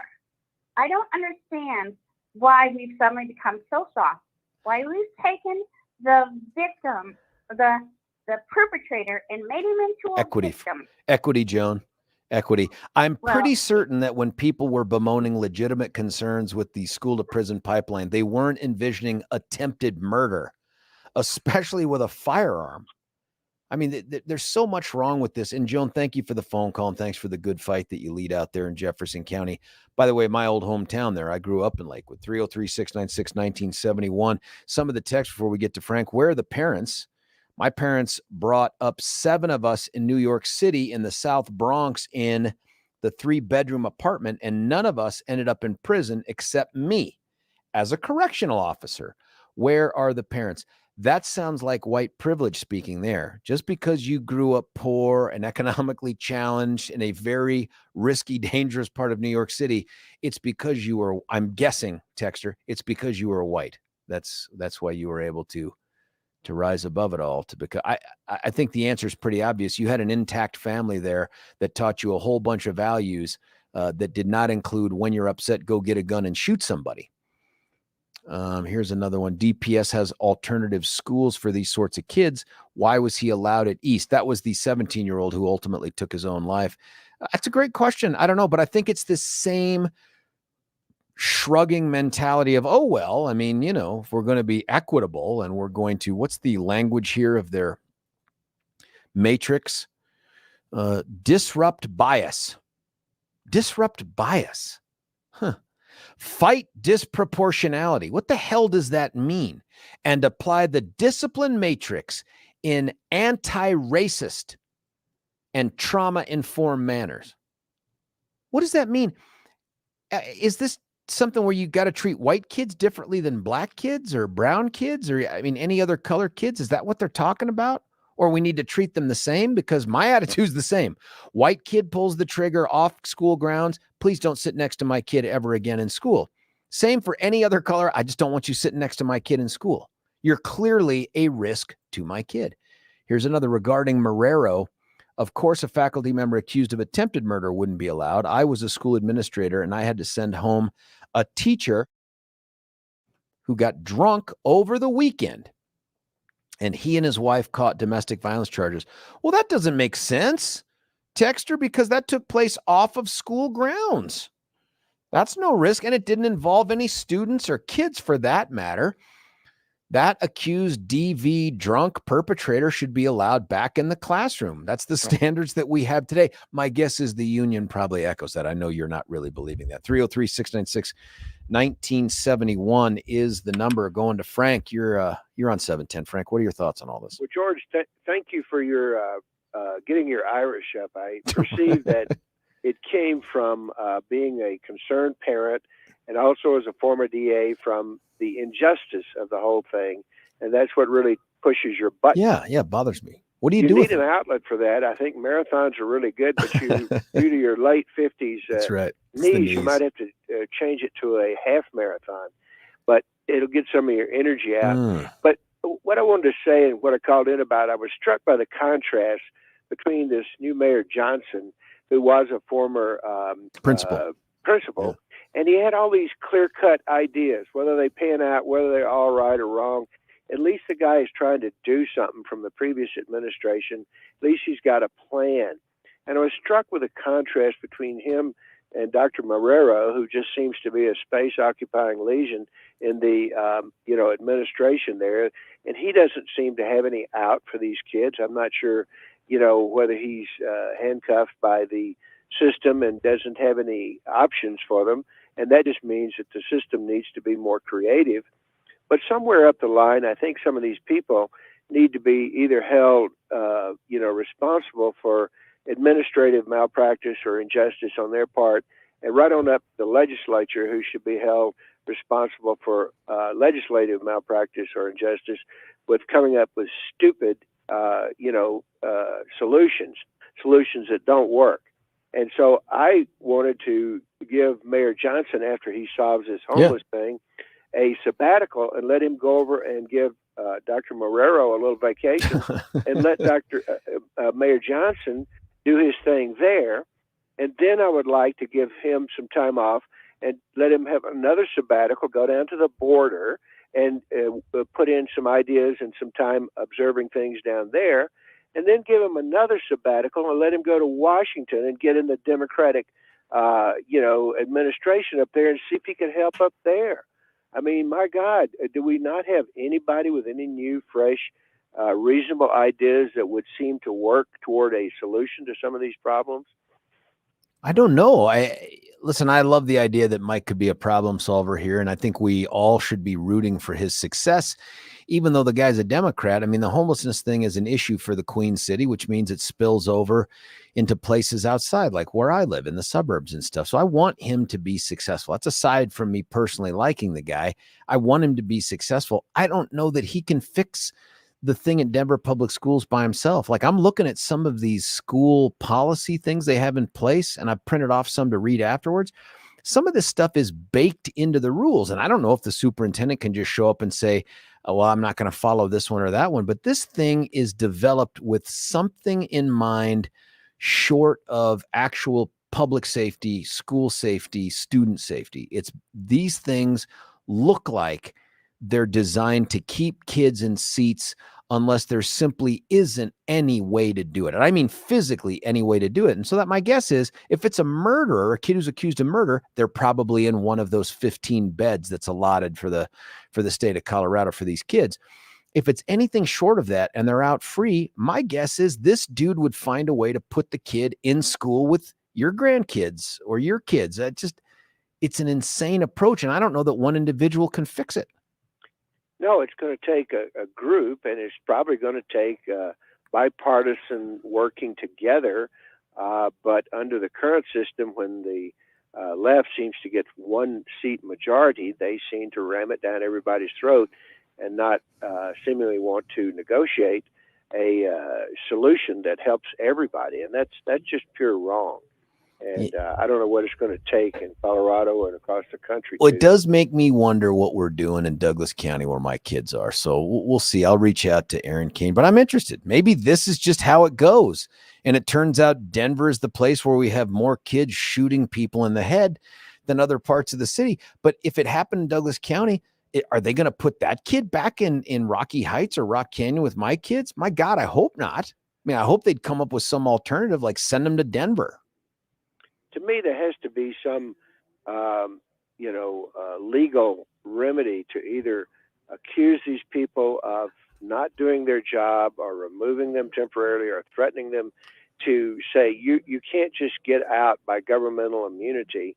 You have to do something or have to take in some answers from the other parties or entertain other answers to try to come to a better solution for these kids. Obviously, your comments on the legal system and have an accused murderer there sitting next to a kid is terrible. Like, why are they out? Why are they free? I don't get it. Frank, thanks for the phone call, sir. Frank's line is open, 303-696-1971. Great points. I don't know that a single individual can fix this, but the approach that Marrero took in his answer to Chris Vanderveen, super reporter for 9 News, I don't get it. Just like, well, what else am I supposed to do with them? I don't know, but you need to find an answer other than I got to put them back in a desk. How is that okay? Like, well, I don't have any other obvious alternatives. So the easy one for me, and the one that's the most politically satisfying for the woke culture of we're going to end the prison or the school to prison pipeline and have the school to ER/grave pipeline. We're just going to put them back in school. What am I supposed to do with them? Like, figure it out. You're the superintendent, for God's sake. You're not some person charged with parking at the schools. You're the superintendent of the Denver public school system. What else am I supposed to do with them? Find a solution, dude. How lame, how weak is that? 303-696-1971. I'll tell you who's not weak and who's out there fighting the good fight, and for all the right reasons, is Dan Caplis and Bobert Wahid. They've got the kinds of records. If they kept them better, by the way, if there was a way to do more than just the Colorado Trial Reporter thing that they come out with from time to time, and you could actually see how attorneys performed in the courtroom on a regular basis, we'd be able to come up with even more than the fantastic records that he and Bobber have achieved on behalf of their deserving clients, like back to back. That's 5, I think. Multi-million-dollar outcomes for victims. And that's who they represent. Victims. They represent victims on righteous cases where some other individual or a company or both, through their negligence, their recklessness, sometimes their intentional conduct, they've hurt you and changed your life permanently, not for the better. These guys keep setting the bar higher and higher. It's no wonder that they keep getting these cases where they can do such great work. It doesn't matter the size of the case. These folks are willing to help you out. You just have to give them a call at 303-770-5551. 303-770-5551. You can also check them out at dancapluslaw.com. That gives you a lot of the great information. I'd still have the conversation. That's just, I won't ever do business without having talked to a human being, unless it's Amazon. But dancapluslaw.com, CAPLIS, dancapluslaw.com. When we come back, marry everybody else on the phone at 303-696-1971. The text as well is George Brauchler, 710 KNUS.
George Brauchler back with you here. Final segment of the show for this Tuesday. Before we get to Mary, I just want to do my due diligence here.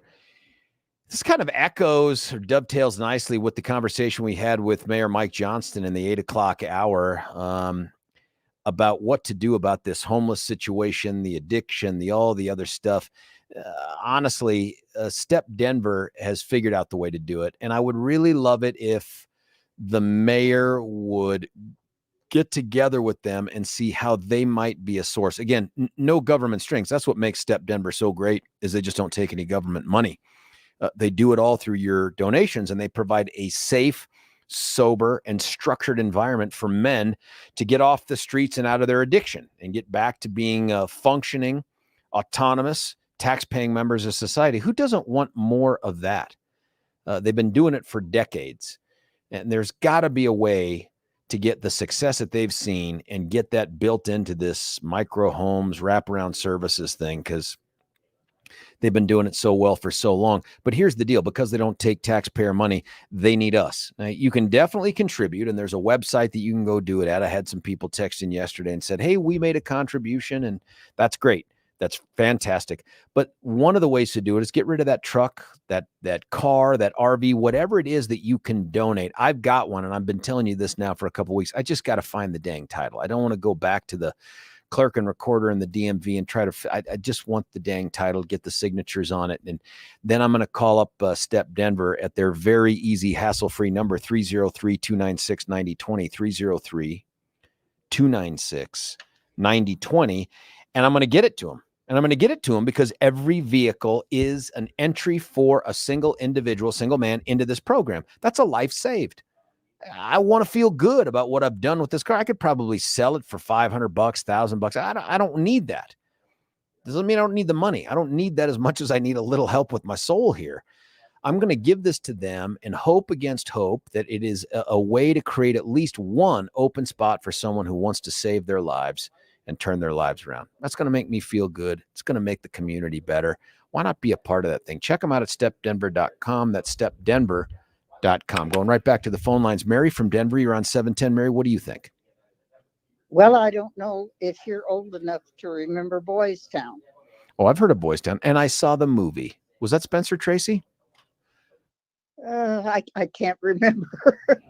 But the boys would go away sometimes for 6 months, sometimes for a year, and they live on a schedule. They work, they go to classes, they wash dishes, they run the place. And it would, not only would it, maybe not the really violent ones, I don't remember exactly, but they need a schedule. They need to produce something and do something. If they go to rehab now, they just go sit and smoke and sneak away and do their thing. But in Boys Town, they had to work and they ran the place. And it seems to me that would be a lot. Maybe you can't catch the really violent ones, but you might catch the ones that are just starting.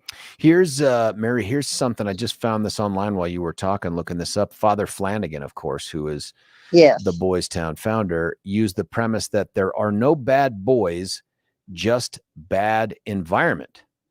The thinking is if you take these kids, remove them from their bad environments and give them good skills, they will turn out to be productive citizens. I feel like that's probably true for a bunch, but if you've made the decision to get a gun and shoot someone in the head, I kind of don't care if you can be rehabilitated. I think I would just like you off the streets. Well, I agree with that, but if we could help some kids that are just starting to get into trouble, and not only that, depending upon the parents, of course, it gives them some breathing room to try to figure out how they should be behaving. Right now, they go to work and the kid, whatever he does, at least he's someplace where he's learning how to do something, learning how to live on a schedule, learning how to produce something. You think, Mary, we're so tied up right now in what we spend tax money on, the collecting of the tax money, all this other stuff. don't trust government to spend it wisely. Do you think that Denver would agree to pay more for a boys' town environment if it took a couple bucks out of the school, but instead provided it for these miscreants so that they got better, disciplined and didn't pose the risk that they pose to kids in school? Well, we're again talking about violent crime, and I really don't know what Boys Town did about violence. I'm not so sure there was so much back in that day. It's so interesting, Mayor. You've hit upon another topic for another day, and that is, why have things changed so much for these kids? Why have they seemingly become more violent? And Mary, forgive me, I've got to let you go. I am just about out of time. You'll hear in about, 15, 25 seconds, you're going to hear the music play. Great call, Mary. I like the Boys Town idea. It still exists. Someone texted in here. There's one in Texas. It still exists in Fremont, Nebraska. If only these kids' parents were that thoughtful. Yeah, I wish that too. Nebraska, George, these young people now have no responsibility. They have no consequences, and it starts in the home. It starts with faith and family. I believe that. There's no way it'll work to structure their lives. If they don't have that, then they end up in prison. Or in the grave, that's for sure. Look, I'm not going to let this thing go. I've printed off a bunch of stuff to read here. Hopefully today, maybe I write a column about it. I don't know, but I'm fascinated with the approach that says attempt murderers get to be in class next to your kids and mine. That just simply can't be right. It can't be justice. My thanks to Mayor Mike Johnston for making his debut as the mayor here on 710. We'll talk to you tomorrow. It's George Brauchler on The George Show, 710 KNUS.